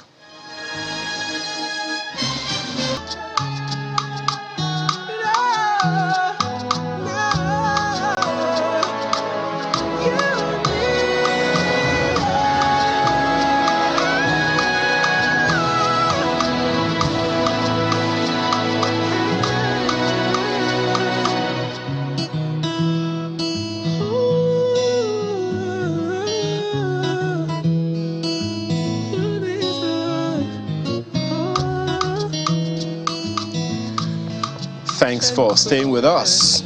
Time to talk about humanity. During the week, the 2022 Humanitarian Response Plan for the northeast of Nigeria was launched. And the aim, of course, is to improve living conditions and strengthen protection, food security and nutrition, as well as livelihood opportunities for the people. To tell us more about this response plan, we have with us Mr. Please pardon me if I murdered his name, Shmale or Shmale. Please advise me, how do I pronounce your name? Matthias Schmale, you are right. Schmale, I got it. Oh, yes. He is UN resident and humanitarian coordinator in Nigeria. Thanks for your time this morning. Well, the question that I want to... Thank you for giving us this opportunity. Oh, yes. The question that I want to ask you, first of all, is where are we about humanitarian response in the Northeast? So it is obviously worrying for all of us that we are now in the 12th year of this conflict up there in the Northeast, and many years of a humanitarian response. And as things stand, it looks like things are not significantly improving. So, as you may know, we think there are 8.4 million people in need of humanitarian, in humanitarian need. We will target 5.5 million people for our humanitarian assistance, and we're asking for $1.1 billion to do so. Of course, everyone hopes that in the near future the situation will change and we will no longer be in the situation of having to provide this the humanitarian assistance. But for the moment, the situation requires us to continue these years of humanitarian work in the Northeast. 8.4 million people, that's quite a number.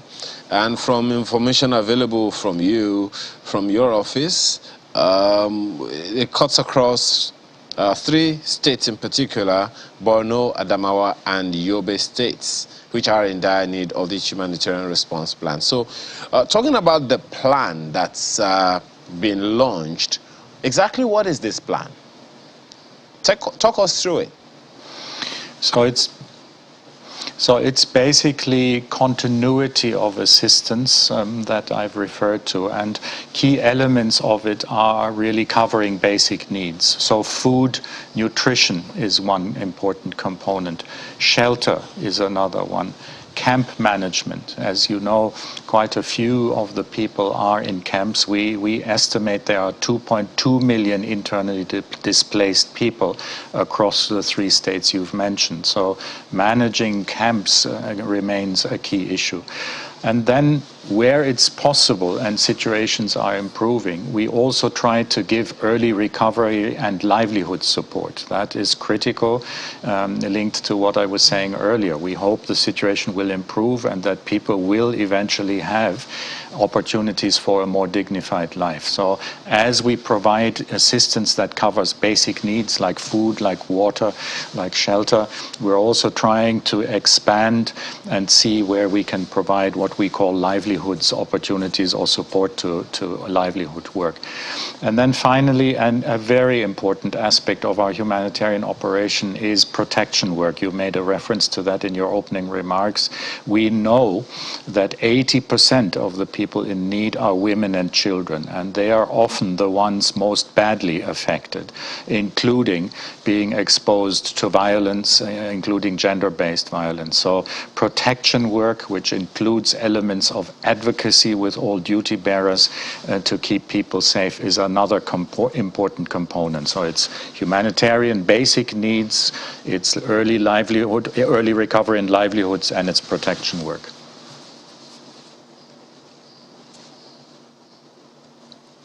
Food, shelter, clothing. I'm sorry, I'm just abashed looking at the issues that have been raised. And you spoke about the fact that it's been 12 long years that we've been dealing with this same thing. What are, from your findings, if any, what are some of the things that you think may be responsible for this slow pace of work, slow pace of reversing the trend? So allow me to, first of all, underline that a humanitarian response can never solve the underlying issues. The underlying issues are not humanitarian in nature. The humanitarian needs I've described that we're trying to address are the symptoms of deeper rooted issues. And of course the key one is the insurgency, as it's called, by Boko Haram, the violence that is inflicted on the local population. And that needs to be addressed. Now, recent developments include a number of people defecting, both people who've been fighting as well as their families. That's a hopeful sign. There's an urgent need to, in a manner that deals with justice issues, reintegrate or make sure these people become a normal part of society again. So that's an element of it.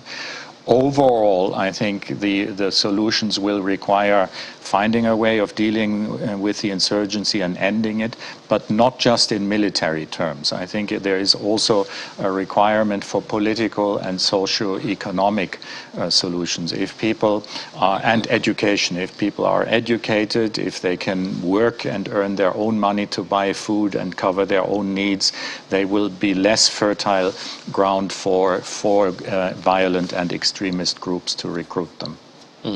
How viable do you see that happening? The last bit you just talked about, how viable do you see that happening within the shortest possible time? Well, it's been interesting if you listen to the military that are an important actor up in the Northeast. They are confident that within the next year, before the election, they told me, they will end it. Other people are more skeptical, and again, I want to emphasize it from our experience as United Nations and the humanitarian community. It cannot just be a military solution. We are very encouraged that the President recently instituted a commission that is chaired by the Vice President, and the Vice Chair is Governor Zulum from Borno State. That will look at a more comprehensive across-government approach to resettlement, reintegration, and that will of course require also urgently looking at finding political ways forward to solve this. It's hard to give you a clear time frame. At the end of the day, it depends on the government, the military, and of course hopefully at some point reason returning to those conducting the insurgency. Well, you talked about a $1.1 billion bill to fund this HRP. What are your expectations? What are the expectations of your office concerning the source of funding the HRP?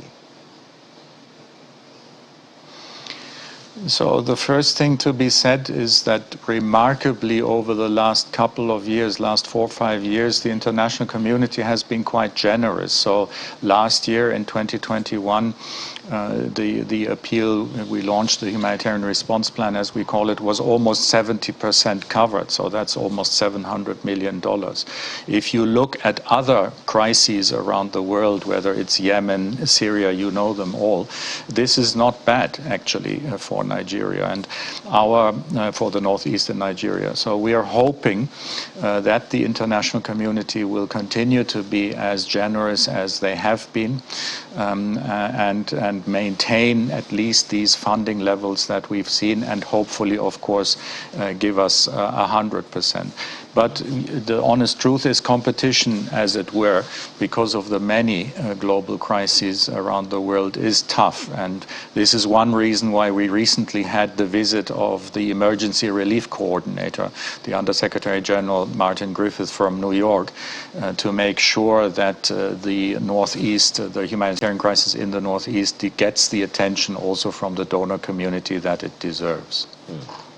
Leave no one behind. It's one of the catchphrases that the United Nations has been running on, especially given the Sustainable Development Goals. Clearly, it's not just going to be something that only the United Nations has to be a part of. The governments of Nigeria also have their roles to play. The state governors or state governments themselves and the federal government. What are the expectations of your office from these governments? So the first thing to underline is we are here at invitation of the government. You know, we don't just run in and do our work. The government, both at federal and then at state level, invited us a few years ago to assist.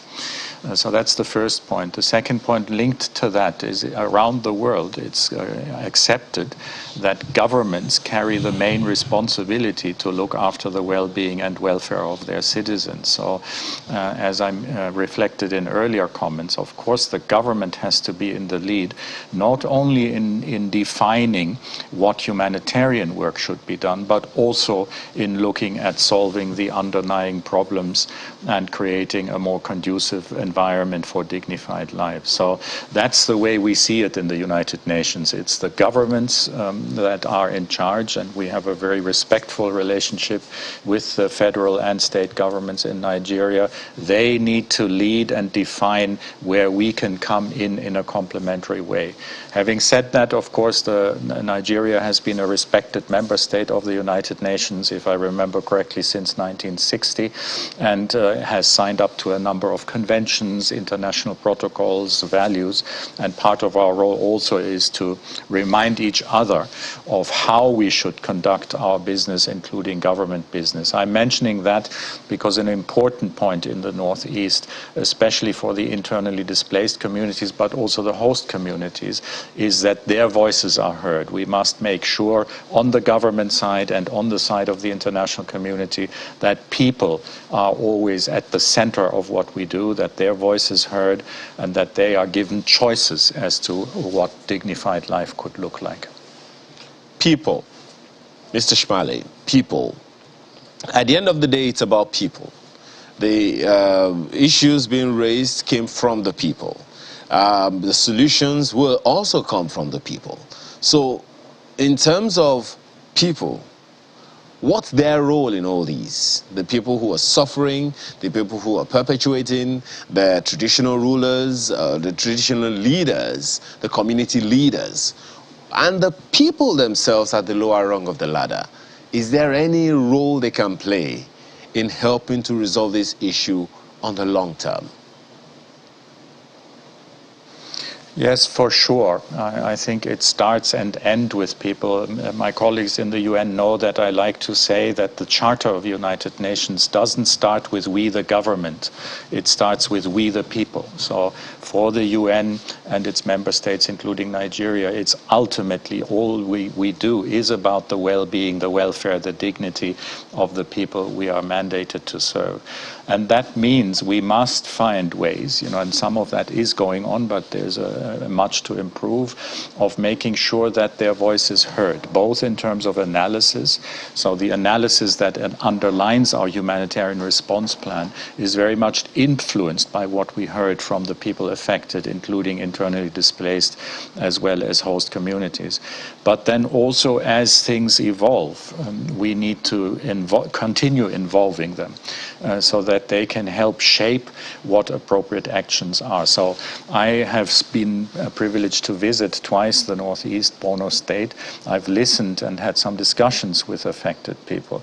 And it's very clear, if they had a choice, they would want to go home to their places of origin or properly integrate into urban centers. And so we need to take that serious. We need to listen to when they say we can only do so, either return or integrate if the situation is safe. And please work with us to define what safety means, what basic services we need. So it's an evolving, continuous process. It's not a one-off, let's ask them for their opinion.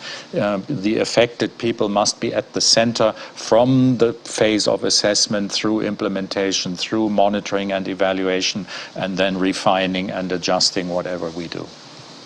You mentioned earlier that Nigeria, as several other countries, is a signatory to many of the conventions of the United Nations. One of those conventions concerns the rights of the child and all of that. You also underscored the fact that a good number of the people that we are talking about here, 8.4 million people, a good number of them are children. In terms of domesticating the charters, the United Nations charters concerning children, how well would you say we have fared as a nation, and what areas do you assess that we need improvement and that the people can be a part of? If I hear your question correctly, this is not just the Northeast, this is a broader question. But let me say 2-3 things. One is what is critical is education.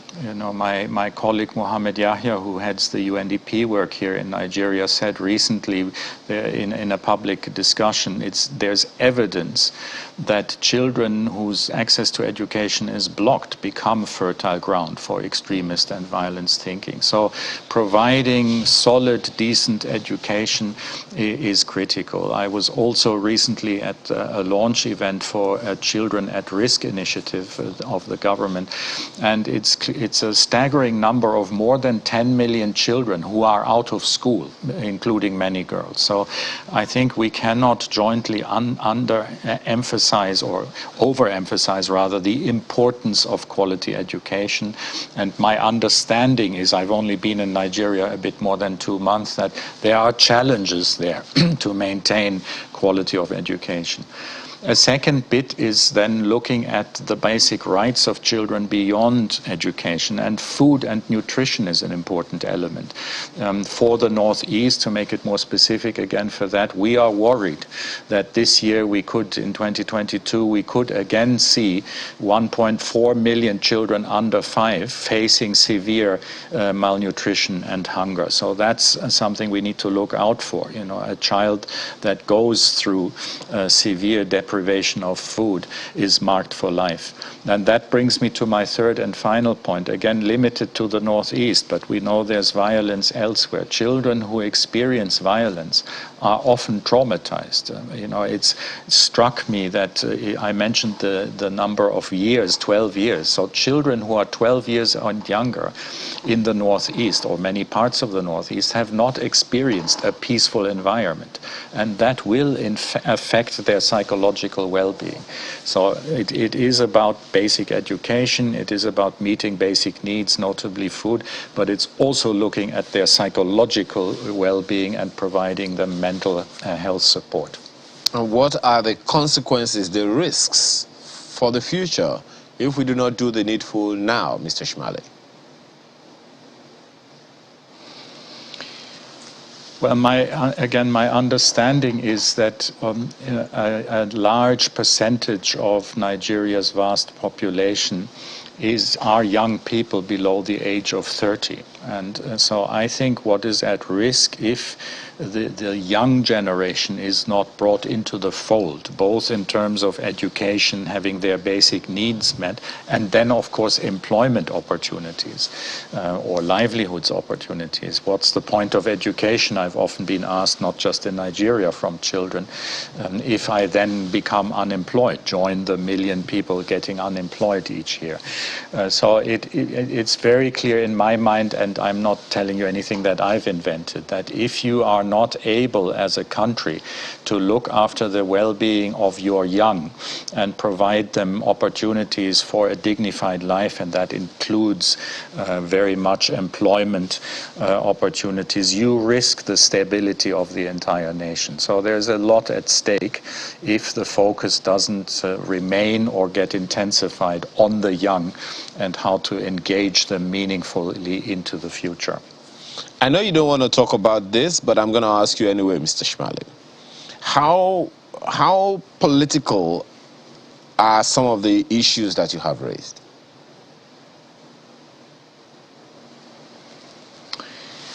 Well, the question is, what is political and what is non-political? If you talk about the affairs of the state, you can very easily be accused of becoming too political.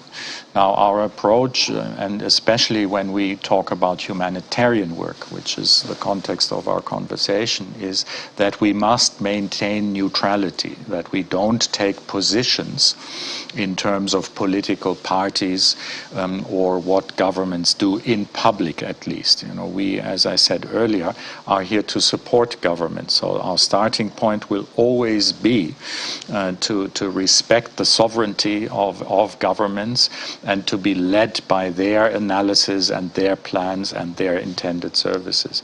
As I think I also indicated earlier, that doesn't mean that we won't, behind closed doors, in the case of the United Nations, have debates and raise with government if we think some things are going wrong. You mentioned earlier, if I remember correctly, the Convention of the Child, protecting the rights of children.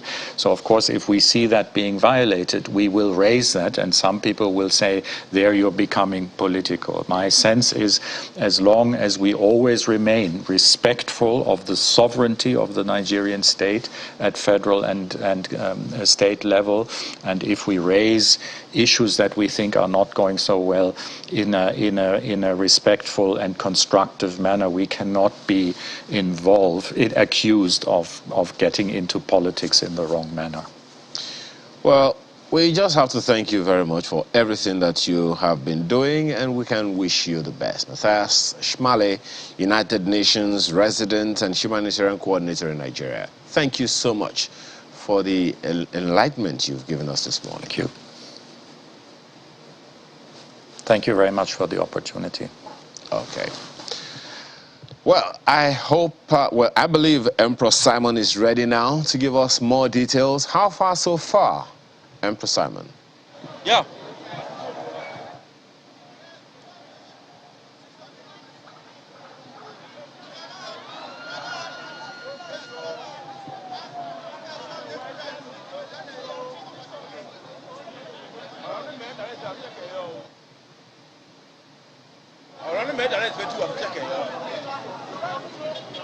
Okay, so we are now at Unit 001 here in front of the JAMB office in Buhari Area Council.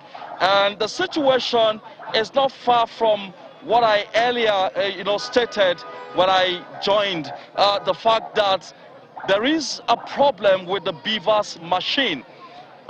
Here at this polling unit, we gathered that voting started at exactly 9:50 a.m., which is actually a delay.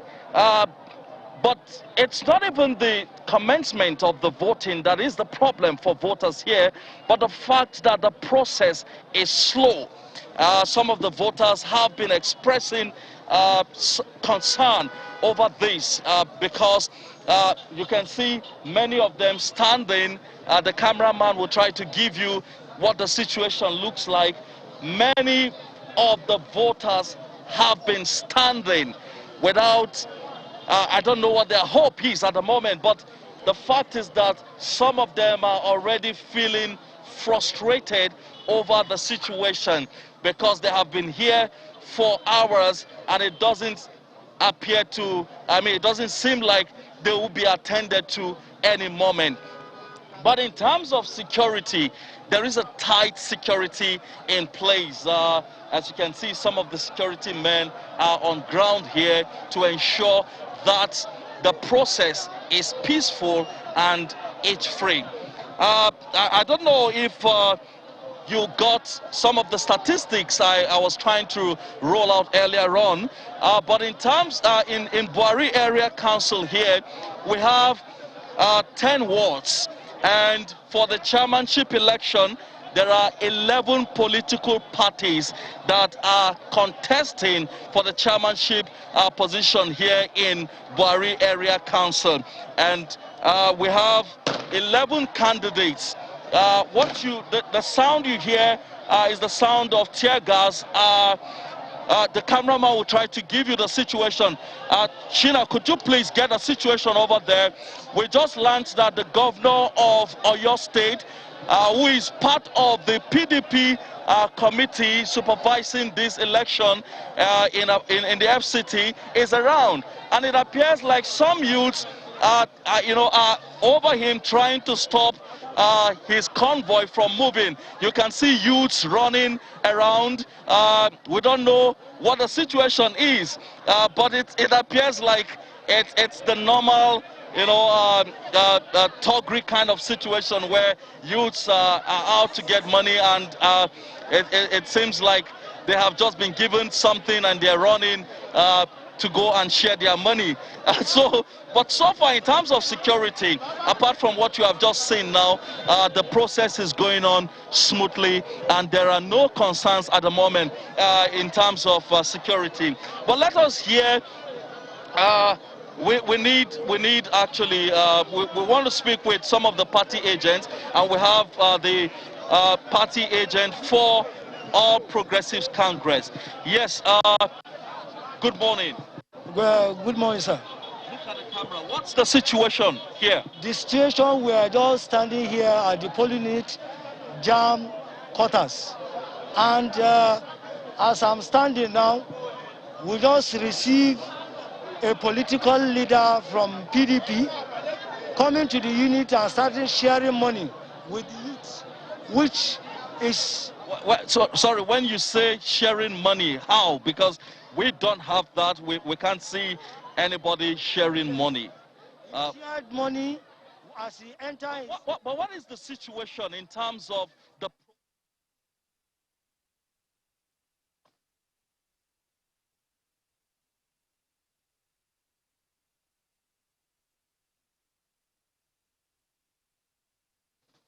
Wow. Well, I'm not almost certain. I'm very certain that you get more of that as the day unfolds in our subsequent news bulletins. But then that's Emperor Simon giving us a report of what's going on right now as the Abuja council elections is ongoing. We'll take a short break and we'll be right back. Nigeria, the wonderful land, full of wonders to behold. The old would fester and new ones emerge like creators. The people hold on to hope as they cope with poverty and want.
It's like a ripe crop waiting for your tender hands to plug and taste like Eve tasted of an apple out of bottom. It is the woman you made me who gave me an apple to use for computing. The gentle touch and gentle rub makes you roll to teardrop. Soon, blunt spaces will be filled and to respond with, yes, I do. I'm not the solemn. Yes, I will. The waiting carriage of time opens it down to the future. Here I come. The rogues cannot steal our road to success. They can only steal our road to disunity. Oh, mine and this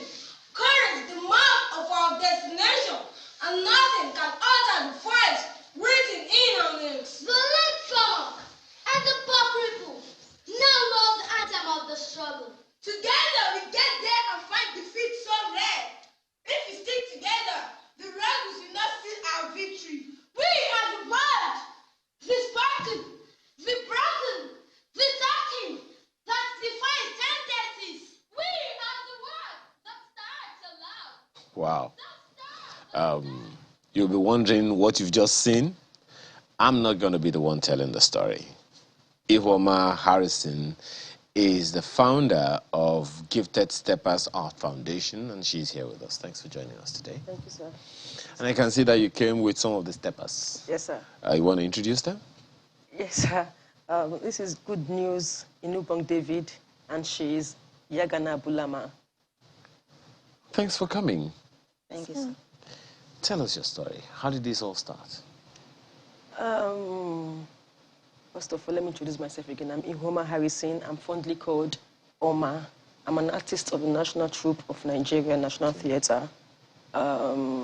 Before I joined the National Troupe, remember when I was 10 years old, my dad died.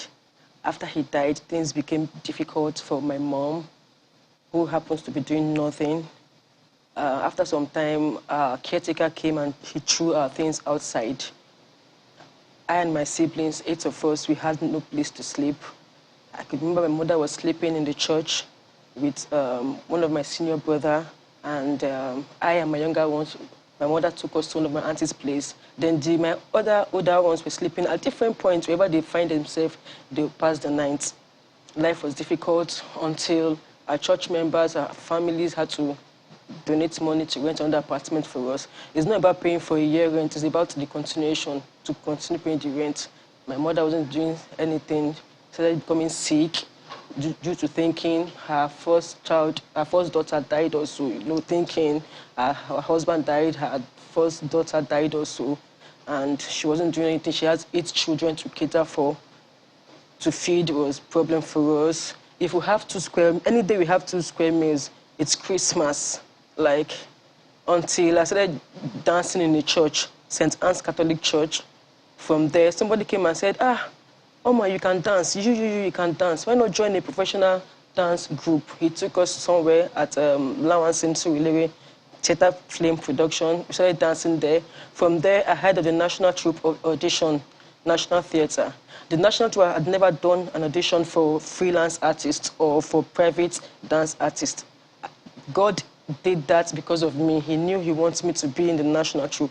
Then he made the government, okay, let's have audition for freelancer. That's how I went. Out of were more than 300 artists that went for the audition. They selected 40-something. I was among the 40-something they selected. That was how God used the art to start helping me. I started sending myself to school, help my family, and to the glory of God, I'm a graduate, Lagos State University. Interesting. So I felt, since God used this art to help me, since God used this art to send me to school, to give me a life, to give me a name, I believe he can also use this art to help every other street children, every other children that aren't going to school, every other children that are displaced, that have no hope. That's how I started going to the streets to reach out to kids. I see kids sleeping outside on the streets without a roof over their head. I see streets just roaming about. I go to them, how are you doing? They are fine. Can you take me to your mother, to your father? Some of them will say, I don't have a father, I have only a mother. Some of them will say, I have only a father, I don't have a mother. Can you take me to them? They took me to their mother. I'll see their mother with their younger ones sleeping outside. I felt, well, okay, ma, I can help you and your children. Let me take them off the streets. I was once like this. I knew how it is. I knew how it is done. And I was like, God bless you, ma. In fact, I've been thinking of committing suicide. I've been thinking of killing myself. I've been thinking, God bless you, ma. Thank you so much. That's how I got the student. He started staying with me in my hostel, at the National Troupe hostel. So talk to us about this video that you can see. What's happening here? Yeah, this is last year, December. Okay. Christmas time. I took the children, went on a tour, went to the National Theatre, went to some places. So I took them to where I took them from before. That's in 2017, January 2017, at Waisan. This is where they're sleeping outside. This is Waisan. They weren't sleeping outside. Where is this? Waisan at Ijora community. Ijora exists under that bridge. People slept? Till now, their parents are still there till now. Till today, their parents are still there. Till today. The parents of these children? Yes, yes, sir. They're still there till today. So you took these ones off of the streets? Off the streets, yes, sir. At what age? What age? I know they say that women don't tell their age, but you're going to tell today. At what age did you decide that you wanted to become a humanitarian? Because that's what you are. Yes, sir. At what age did you decide that you want to begin to take children off of the streets because you were there? 26 years old. That's when age 26? Yes, sir. Were you a That's graduate at the time already? No, sir. I was a graduate. I was earning 27,000 naira as a salary then. From where? The National Troop, where I work. So from your own 27,000 naira, yes, sir. You were schooling? Yes, sir. You were feeding yourself? Yes, sir. Housing yourself? Yes, sir. And also taking other people in? Yes, sir. With 27,000 naira? Yes, sir. Were you also doing Yahoo Yahoo on the side? No, sir. I know how to make liquid soap. I know how to make disinfectant. I know how to make toilet wash. So I make them, I take them on my head to sell. I sell to our staffs also at the National Troop. They buy from me. I also make costumes. I also teach schools dance just for these children to feed. Before I registered them in school, I was their teacher. I was one teaching them how to, because they could not read A, B, C before. They could not spell. They don't even know how to combine I and T together to make it 8, or to combine N and O together to make it, no, they don't. I was one teaching them how to until I registered them in school. What school was this? New Star Nursery and Primary School. Is it a public school? It's a private school. Private school? Yes, sir. With 27,000 naira monthly? Yes, sir. We'll come to you. Good news, right? Yes, sir. And sorry, your name again? Yagana Abulama. Abulama. Tell me, how has it been? When did you start living with Oma? The time I started living with her was when I was once staying at the environment, the place that there is no hope, where there is no life. I was once staying there with my... Which area was it? White Sand. White Side? White Sand. White Sand? Yes, sir. Okay. I was once staying with my father. My mother abandoned I and my brother with my dad. Then she left us and go. Then I and my brother were once staying with my dad there. So my dad took us to stadium inside that White Sand, and I left us there. So he will be going to work. Before we come back, it will take like 3 weeks or 4 weeks. So when he leave us there, when there is no food for I and my brother to eat, we'll now be walking around, picking iron to sell just to feed ourselves, moving from shops to shop, help them wash their plates so they will give us food to eat. So one beautiful Sunday, I and my brother, we went to church. So when we came back from that church, we were waiting for our dad to come and give us money for food. So when we wait, we did not sing. We're now walking from each bus stop to bus stop because he do park his bus there. We don't have a house. We do sleep outside. So we're walking from each bus stop to bus stop if we are going to see his bus. So when we now finally see his What bus... did your dad do? He's a driver. Okay. So when we now finally see his boss, he now said that, why are we perambulating? He said that the money gave us for feeding us finished. So he now gave us money for food. And now said we should join him and sleep inside the bus. He do sleep because we don't have house to sleep. We do sleep inside the bus with him. So that is where we do sleep. Before, the owner of the bus was now complaining that he don't like how I and my brother is sleeping there. That he should look for another place and take us so we can't be sleeping. So he now take us to that same stadium. So he will now give us money for food. We will now go out for work. So I and my brother... For 3 weeks? Yes. So I and my brother will now sleep outside there. The owner of that place will now come early in the morning, now carry cane, now be flogging us. He said he will now be chasing us every day. We should not come here to sleep again. And we don't have any place. So we will now come back again. We're not going to sleep in the other up where people do sit down and watch them playing ball. How did you meet Oma? Okay, how I met her was one beautiful Sunday. I came back from church. One of my auntie told her about my brother. So she now decided to say, okay, fine, that she will help us. So that was how I met my Auntie Oma. Okay. How did you meet her? Where were you before then? I was once living in White Side too. I was sleeping outside under house where they do throw dirty away. So one wonderful Sunday too, I went to my church. I did not know that she would come. So she called me and told me that, what's my name? And I told her my name is Yagana Bulama. And she said that, where is my mom? And I said that my mom is at home. She said that, okay, that I should take her to my mom. And I said that, okay. And I take her to, as we are going, I take her to my mom. So she asked my mom that she wants to be taking care of me, that she wants to be sending me to school. Then I don't know what is A sound, A, B sound, B. I don't know anything. I do pick something on the floor. I do steal. I do steal. I don't even know what is read. Education service is not in my dictionary. How old were you then?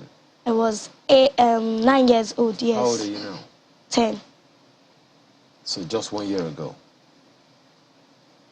No, sir. Okay. I was 7. Okay. Yes, 7 years. You were 7 then? Yes, sir. So now I can read. Since when she have taken me away from that wine sign? How many of you were living in that white sand? Sir, we are much. Good news, like how can you put a number to it? Much. Let me see. 16 or 15. Okay. When you went to that community, like what's the number you can speculate? There are more than 1,000 there in Waisan. Wow. Children? Both children and adults. In this same Lagos? In this same Lagos, at Ijora axis, after the National Theatre. So how do you take care of them now? You have a house, you live in a house. Yes, how do you take care of them? How do you pay the house rent and all of that? Yes, how I pay the house rent is I gather the money I earn from schools I teach. And before the COVID-19, we go for performances. The proceeds we made Sorry, from you the... go for performances with the children? Yes, sir. What kind of... Okay, that's the performance we saw earlier. Yes, sir. You teach them? I teach them how to dance, how to act, how to play drum, and how to sing. Okay. We perform in churches, we perform in events. We also go for competitions, dance competitions. We were at National Drum Festival in Ogun State, the first and second segment. So, that was 3 years ago and 4 years ago, before the COVID-19 outbreak. You know, that COVID-19 had stopped so many things. I'm sorry. I'm just finding it hard to wrap my head around how you, a young lady, unmarried, or does your boyfriend also help with the money sometimes? No, he does not. I don't even have a boyfriend. When you say he does not, I was wondering. I don't even have a boyfriend. So, what are some of the challenges you've had to live with? So many challenges with feeding, and like last year, God took a particular burden off my head, which is education. A foundation, F.B. Peters Foundation, came and said, I'm going to be paying their school fees. How many of them? 35 of them. Living with you? They are 40. One woman is paying the school fees of 2 of the children before, so I was paying the remaining 38. Then the school said, okay, I'm going to bring one of your child to my school. I'll be paying their school fees, you know. Then I was paying like 35 school fees until God brought that woman. Wait, please, slow down. You, 30 years old now? Yes, sir.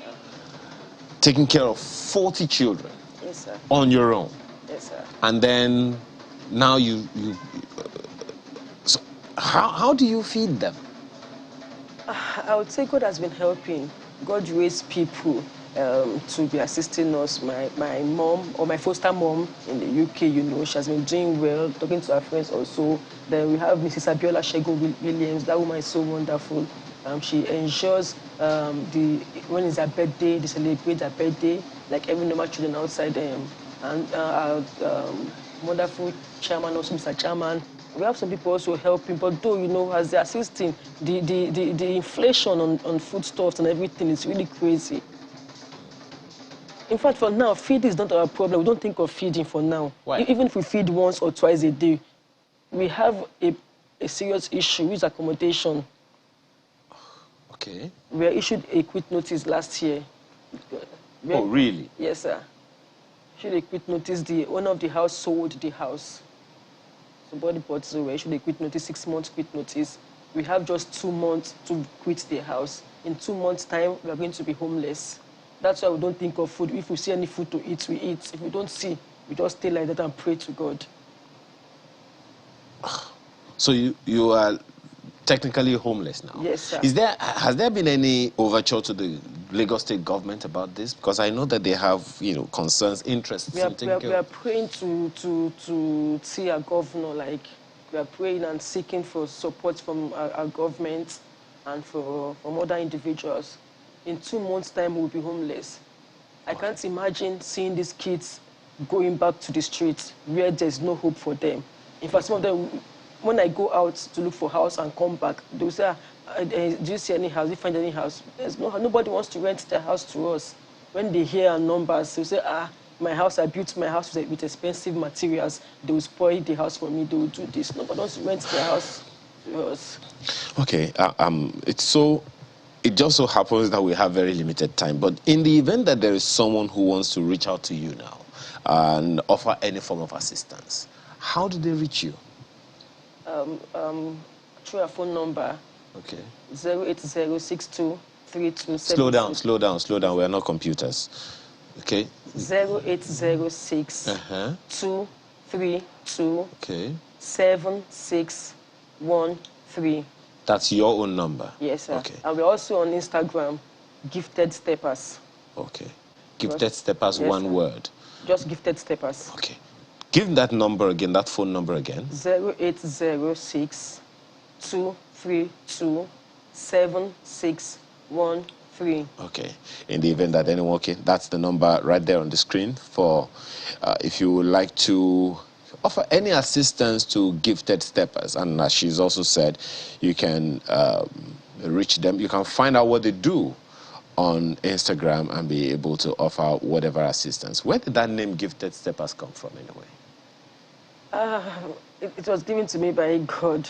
Okay. Gifted Steppers. I feel these kids, our Nigerian kids, they are gifted. They are gifted. It's just that they've not seen anyone to be able to bring out their gifts. Well, what would be your own appeal? Good news. So my own appeal is for people outside to help us rent an apartment, and also our governors to also help us, because now in 2 months' time now we'll be homeless and we haven't still seen house to live. Even in our side we have house, but we have land, but we don't have money to do anything. So you have a land already? We have a land. Oh, really? Yes, we've already started the foundation, but we had to leave it because of no money. On 27,000 naira. You have some explaining to do. Bulama, what will be your own appeal? So my own appeal will be, I would like the government to support us in our art. Because we can make hair, so shoemaking, they should support us. And if they can join hand in buying grinders, anything, sand, cement, be appreciative. We are homeless. Well, I have heard about corporate social responsibility. And I also know there is such a thing as personal social responsibility. So there's CSR and there is PSR. Well, the number you have seen on the screen, I'm pretty sure is going to come on the screen again to be able to assist Gifted Steppers Art Foundation in this. That's what you have seen on the screen there, to see what you can do to assist them to have a better life. They are coming from homelessness. In less than 2 months, they will be back to becoming homeless again. We don't want that to happen.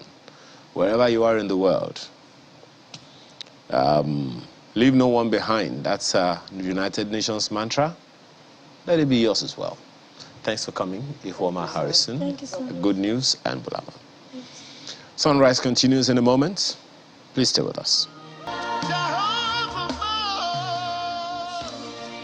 That artist is the last item on the program today and is what we call the home stretch. Preye Odede, award-winning gospel music artist, singer, songwriter, and music director. He gained prominence with the release of his single, Ebezina, in 2010 and has since released several songs as well as 2 albums to his credit. Thanks for joining us this morning. It's such an honor, sir. Thank you. Well, Thank you, I can tell you that my director says he has all of your songs on his playlist. Amazing. So you're gonna, I don't know whether you're gonna sue him or something, or collect royalties from him for having those songs. But it is interesting. First of all, tell us about yourself for a little bit. Okay. Thank you for having me today. It's such an honor. After seeing you only on TV, you know, and of course on social media. So such an honor to be here. So my name is Preye Odede. I know. I've told everybody your name. So I'm a gospel music artist. I've told everybody that as well. Okay. So I'm also into fashion designing. So I make clothes. I have a fashion brand called Scripts Clothes. If you advertise, you will pay. Tell us, how did this all start for you? Okay, yeah, 2009. That was the first time I went into the studio. There we had this family crisis. It was actually, I'm from one home that was broken as at then, and then we were evicted from our house where we used to stay, house, in quote, because it wasn't our house, it was a shop. A lady's shop where we used to stay, more like a kiosk or something. Is that to say you were also homeless at some point? So that was why this story was so relatable, and it was really, you know. So that was when that song came about, Ebezina. Then I used to sing this song. It came as an encouragement for me. It wasn't because I wanted to record. I wasn't looking forward to going to the studio to record, but though I wanted to be, you know, to do this.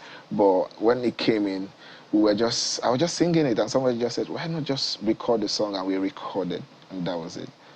From there, people started, you know, calling for the songs, come and minister the song in churches and all of that. And then social media wasn't this big, you know, so it was just on TV, just regular TV stations and all that. But we're here today. 12 years ago? Yes, 12 years ago. So what's the story been since then? It's been from glory to glory, and that's why I'm here today. You know, God has been merciful. In fact, when I heard that story before we came live here, it was really touching. So that in fact, I had to leave my present state where I was it took me back memory lane to see how far we've come, and that story really inspired me. And I just wish there's so much we can do for those people. If we can stay on that for a bit, because gospel is good news. Oh, yes. And to move, in order for gospel to be impacting, it has to be relatable, which is why you could relate with those stories. Maybe for someone watching you right now, you want to encourage them. Everyone has a story. You may want to just encourage that, look, this is where you're coming from. This is some of the experiences that you've had. Because there are those who would have maybe like 10% of the situation you are in now, you were in at the time, and say, that's it. Third Mainland Bridge, here I come. Jump over into the lagoon, or whichever dangerous place people may be in different parts of Nigeria or even the world, calling it quits and just giving up on life. What are some of the things that you have had to go through, and what would you say are the lessons that experience or those experiences you had taught you that have been principles that formed your life today? Number one lesson is that hell has no sorrow that heaven cannot fix. So there's no sorrow in hell that heaven cannot fix. So like I said, one of the most difficult times in my life was when we were homeless. It was so bad that I was sharing this story yesterday. It was so bad that we did not have a toilet. So we were staying in a kiosk. The woman sells in the morning, and then in the evening we come to come to sleep. So I'll be in church, sometimes a security job, sometimes we gather bikes, to wash motorcycles. How old were you at the time? At that time I was really young, about people will be calculating, solving the math. But I was really young. I just came out of school, and then just be sound washing. like teenage then. Yes. Okay. So just be washing bikes for people just in church. Then so it was really difficult. At some point the police caught us because what we do is we do our number 2, inside the polythene bag, put it in a bucket. Early in the morning we just go to a stream to dump it. And one of those morning the police caught us. So you were polluting, the streams and all of that. They caught us and it was really bad.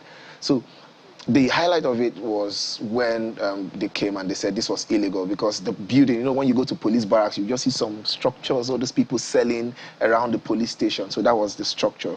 And they came, they said it was an illegal structure. And I remember once when the militants came to the police barrack and they burnt the police station down and they threw dynamite everywhere. It was so bad that the whole place was hot, very hot. So we were running for our lives that night. It started around 1 a.m. till about 2 a.m. It was like an hour operation and it was really bad. And finally the police came and said, okay, no illegal structure in the barracks, and they brought everything down. We were just outside, nowhere to go. So that was the season the song came, the Ebezina song. The song says Ebezina, it means don't cry. God is so close. So God is even closer than your underwear. Like the way you feel your underwear, God is so close. So that was when the song came. I know you've been crying, I understand. I know you've been wounded. Well, it is okay. So that was when the song came. And to still bring me back to the story we just heard, and I must say thank you, Sunrise, for this platform, so that people can also know that hell has no sorrow that heaven cannot fix, and no matter how it may, be, it will there's always an end to everything. And then suicide is not an option. Diving into that water, you won't find accommodation in that water. Jumping there won't solve anything. Well, the intention was to die, so it's not to look for accommodation. So dying is not the solution. I believe there's life after. So dying is not the solution. So are you going to find the accommodation you were looking for when you finally die? So 12 years and counting, and as you said, it's been from one level, to another, and all of that. What are some of the things that you would say have been encouraging in your journey thus far? There are those who would not know that every experience is a school, is a lecture for the next phase. What are some of those things that you have learned within the past 12 years since Ebezina? Okay, one thing that happened that taught me one of those lessons was that there was a particular day I served, my youth service was in Sokoto State. So when that happened, we put, my family, we put us in one of those trucks and we went to Bayelsa State, to just try to look for a place to stay. And I was going back to Sokoto State where I served. So that morning, I didn't know it was sanitation, environmental sanitation, and I missed the bus because I thought it was going to be by 9, and they left very early. I went to church, I was sleeping, I was singing. Somebody said, oh, your song, what you sang was good. What do you do? I said, I just came out of school. Okay, see me in my office. So I got a job on the 2nd of November 2009. I got that job. It was in the oil and gas sector. I was just serving, as a welder's mate. I didn't know anything. And from there, I grew, and then it was just last year, on the 9th of September, I resigned so I can do this. So one of the things that happened was because I was so focused on doing this thing, I wasn't distracted. So someone found me doing music and said, okay, what do you do? I love the way you sing. It was not, the job was not to come and sing, the job was to come and do something. So I became more encouraged. So I had to fund somehow my music with what I had as at that time. So I became really encouraged. So I feel like from all I have been through, that particular thing, that particular time in my life actually got me moving until this point. And then the testimonies from people, they hear a song and they said, I was at this in this point of my life, or at this point of my life, and it was really difficult, but I heard this song, I became really encouraged. So that gets me going. And then when I see my family, I see my mom, I see people behind, people that believe something good can come out of you, and you just keep going. And of course the word of God. How important was money in all of this, because money was definitely a challenge at the time. So, but then, how important was getting money for you in the process of, first of all, dealing with poverty, and then dealing with purpose, getting a job, doing music? How important was money? You know, as important as money can be, as at that time, there were a lot of things we did so that we can get money, but it wasn't coming. So at that point, I wasn't really focused about making so much money. I was chasing purpose. As how easy is somehow that? as Come this, on, Preye. as somehow you now, were poor, so you must have been looking for money. So the thing is, there's a way you get so poor that you can't believe that you can have money at a particular time. Have you ever been in the house, like these children were saying, have you ever been in the house and you're not doing anything? Where will money come from? As at that time, you just wake up in the morning and you're not doing anything. And you just have a mom that will go, sell bole on the road like that. So that is exactly what you're hoping for. You just came out of school and your mom tells you, this is all, at least we have tried, you're out of school. And then, of course, we know how the country is for you to be able to get jobs. So what we have to do is, but every day you wake up is just an encouragement that there is still life ahead. So at that point in time, what we're chasing is, like I said, purpose. You see, when you find purpose, I think things begin to align. Did you know you were searching for purpose at the time? At some point, I was so encouraged, and the truth is, you may not even know that you're searching for purpose. Exactly my purpose. So and what makes you feel you're actually looking for money? Succeeding, for you to succeed to at some point doesn't necessarily mean that you just got money. You just succeeded at doing something. On the long run, that thing can fetch you money. So that was exactly what I was trying to succeed and what I was doing as at that time. Okay. So what are some of the support systems that have encouraged your music career now? You've talked about family and all of that, but what are some of the things that you would say, some of the structures or environments that you would say have supported you and helped you to grow this career? The church has played a vital role. The church has played a vital role. And then, of course, I have people working with me, people that believed, outside my family, people that believed, I could just meet a drummer. Oh, I love the way you sing, so I want to work with you. Pianists, just like I have some people behind the camera, and that's why I'm here, because they felt, okay, I love what you're doing. We can actually be a part of this thing. And you having me here is also a support system. So I think that is really... So I've been recruited now.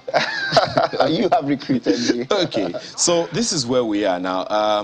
We understand that you are also a philanthropist and you focus on the Street to School project for kids. Exactly. Tell us about that. Exactly. So I was also talking about it behind the scene. 2017 was when we started that. So we had what we call the Streets campaign. So we went to, in Port Harcourt, there's a place they call My One Market. So we had a concert and we saw people like these children and we had them. So we had to bring them out of school, out of the street, took them to school, register. In fact, at some point it was so discouraging because there was this particular woman that by the time we went to school did all the medicals and all of that. It wasn't really a very big school.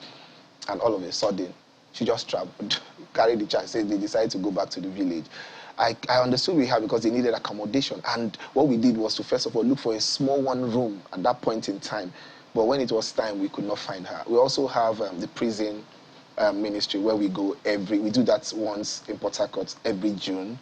We go to the prison and then we see some persons willing to write WAEC, get WAEC forms for them, get JAM for some of them in the prison. So we do that, get them clothing and all of that. And yeah, so. You are one of the leading artists at the concert known as The Experience. Oh, yes. And you are said to be on the list of the top 100 influential gospel ministers in Nigeria. What is next from Preye? Reaching out to people. I always tell people that if you ask me where I want to be in the next minute, in the next few years, I want to be in the heart of people. I want people to think and just say, oh, I was blessed. This person was able to reach out to me in one way or the other. If the music can't, I wish we just, like I was saying, I wish we just have what it takes to just go to the street and begin to bring people out. So my music for me is reaching out to people that's somehow hopeless, restoring people in any way we can. So before you hear the music, what if you don't have the gadget to listen to the music? Then we can also try to reach out to you in any way that we can. So for me, is bringing out more music. Of course, we just released an album last year, 28 November, No Restrictions. So we're just going on a tour, that's why we're here in Lagos, going on a tour across the states in Nigeria and, of course, outside Nigeria. The album is how many songs? 16 songs. And this one that we're seeing on the screen now, what's the title? This one is titled Oshimiri Atata. Oshimiri Atata, it means river that can never run dry. And I always tell stories, stories of the past, where we've been, so people can really get encouraged. If you watch my videos closely, you just see, you find little children at some point, little children and women, mothers, because I'm telling the story of where I'm coming from and then how God restored even my mom. We just released the video yesterday, 8 p.m. Nigerian time, and you could also see that story. You see a little child, also telling the story, not the same story, but something different. Okay, very, very, very interesting experience. Well, hearing these things sometimes just sound like it's something utopian. It's not relatable. It's some that cannot be touched. So, what identity do you want Preye Odede to be known for? I just want people. In fact, after I'm gone, this guy was able to bring hope to people. That guy that can, when you hear him, you just hear his songs, you're restored somehow. He brings hope to you, and then you find meaning, you find purpose to life.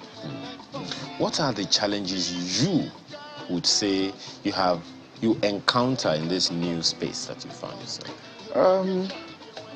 It's the space itself. Most times, it's the space itself, because the more you go, the higher you go. Sometimes it becomes too. Some things become too coded for you to understand. So I'm trying to see how I can explain this so that you have more people to reach out to, and then you try to understand how you can reach out to these people. But because of the way the system is, of course, at some point social media doesn't really tell the real story. So you try to reach out to people, but because they have a different mindset on how to be reached out to, it becomes a bit difficult for you to reach out to them. For instance, you come and then you want to reach out to a family, like she said. I was so impressed on how she was able to retrieve those children from the street, convince some of their parents. But some people may not even accept because of how the society is right now. Because of, we see some ritual stuff on social media and how the narrative has been over the time. It becomes a problem, it becomes a challenge to reach out to I'm people. talking about the challenges you have in the industry, in the gospel music industry. For me, that's the industry for me. Oh, really? That's it for me. It's not about just singing the song. It's about reaching out to these people. This song, our songs, if you listen to from beginning to the end, it's not about Preye having the name, making the money. I was working for 12 years. For 12 years I've been working. So by the grace of God, I'm blessed. So I'm not all out for, okay, let's just chase and make money. It's about reaching out to people. When people hear the songs are not, some of the songs are not that commercial. However, talking about reaching out to people, of course, you also need fundings and all of that, which your music is also a tool to get all of this stuff. But of course, it's the gospel. And people have this mindset that the gospel music doesn't sell, it doesn't pay. And then on some of our stations, sometimes it is difficult for some stations to play gospel songs. They have timing. It has to be on Sunday for you to bring out your stuff. So those are those challenges. So I don't know. You're gonna have to find a way around those ones. How can anyone reach you on any of the social media platforms? So on Instagram and on Twitter, Preye Odede, at Preye Odede, one more, PREYEODEDE, and then www.preyeodede.org. You pay for that the website. Preye Odede, award-winning gospel singer, songwriter, and music director, thank you so much for your time this morning, and we can only wish you the best. Thank you so much. Such an honor. Thank you. Okay, and with Preye Odede, we have come to the end of Sunrise today. Have a wonderful rest of your weekend, and bye for now.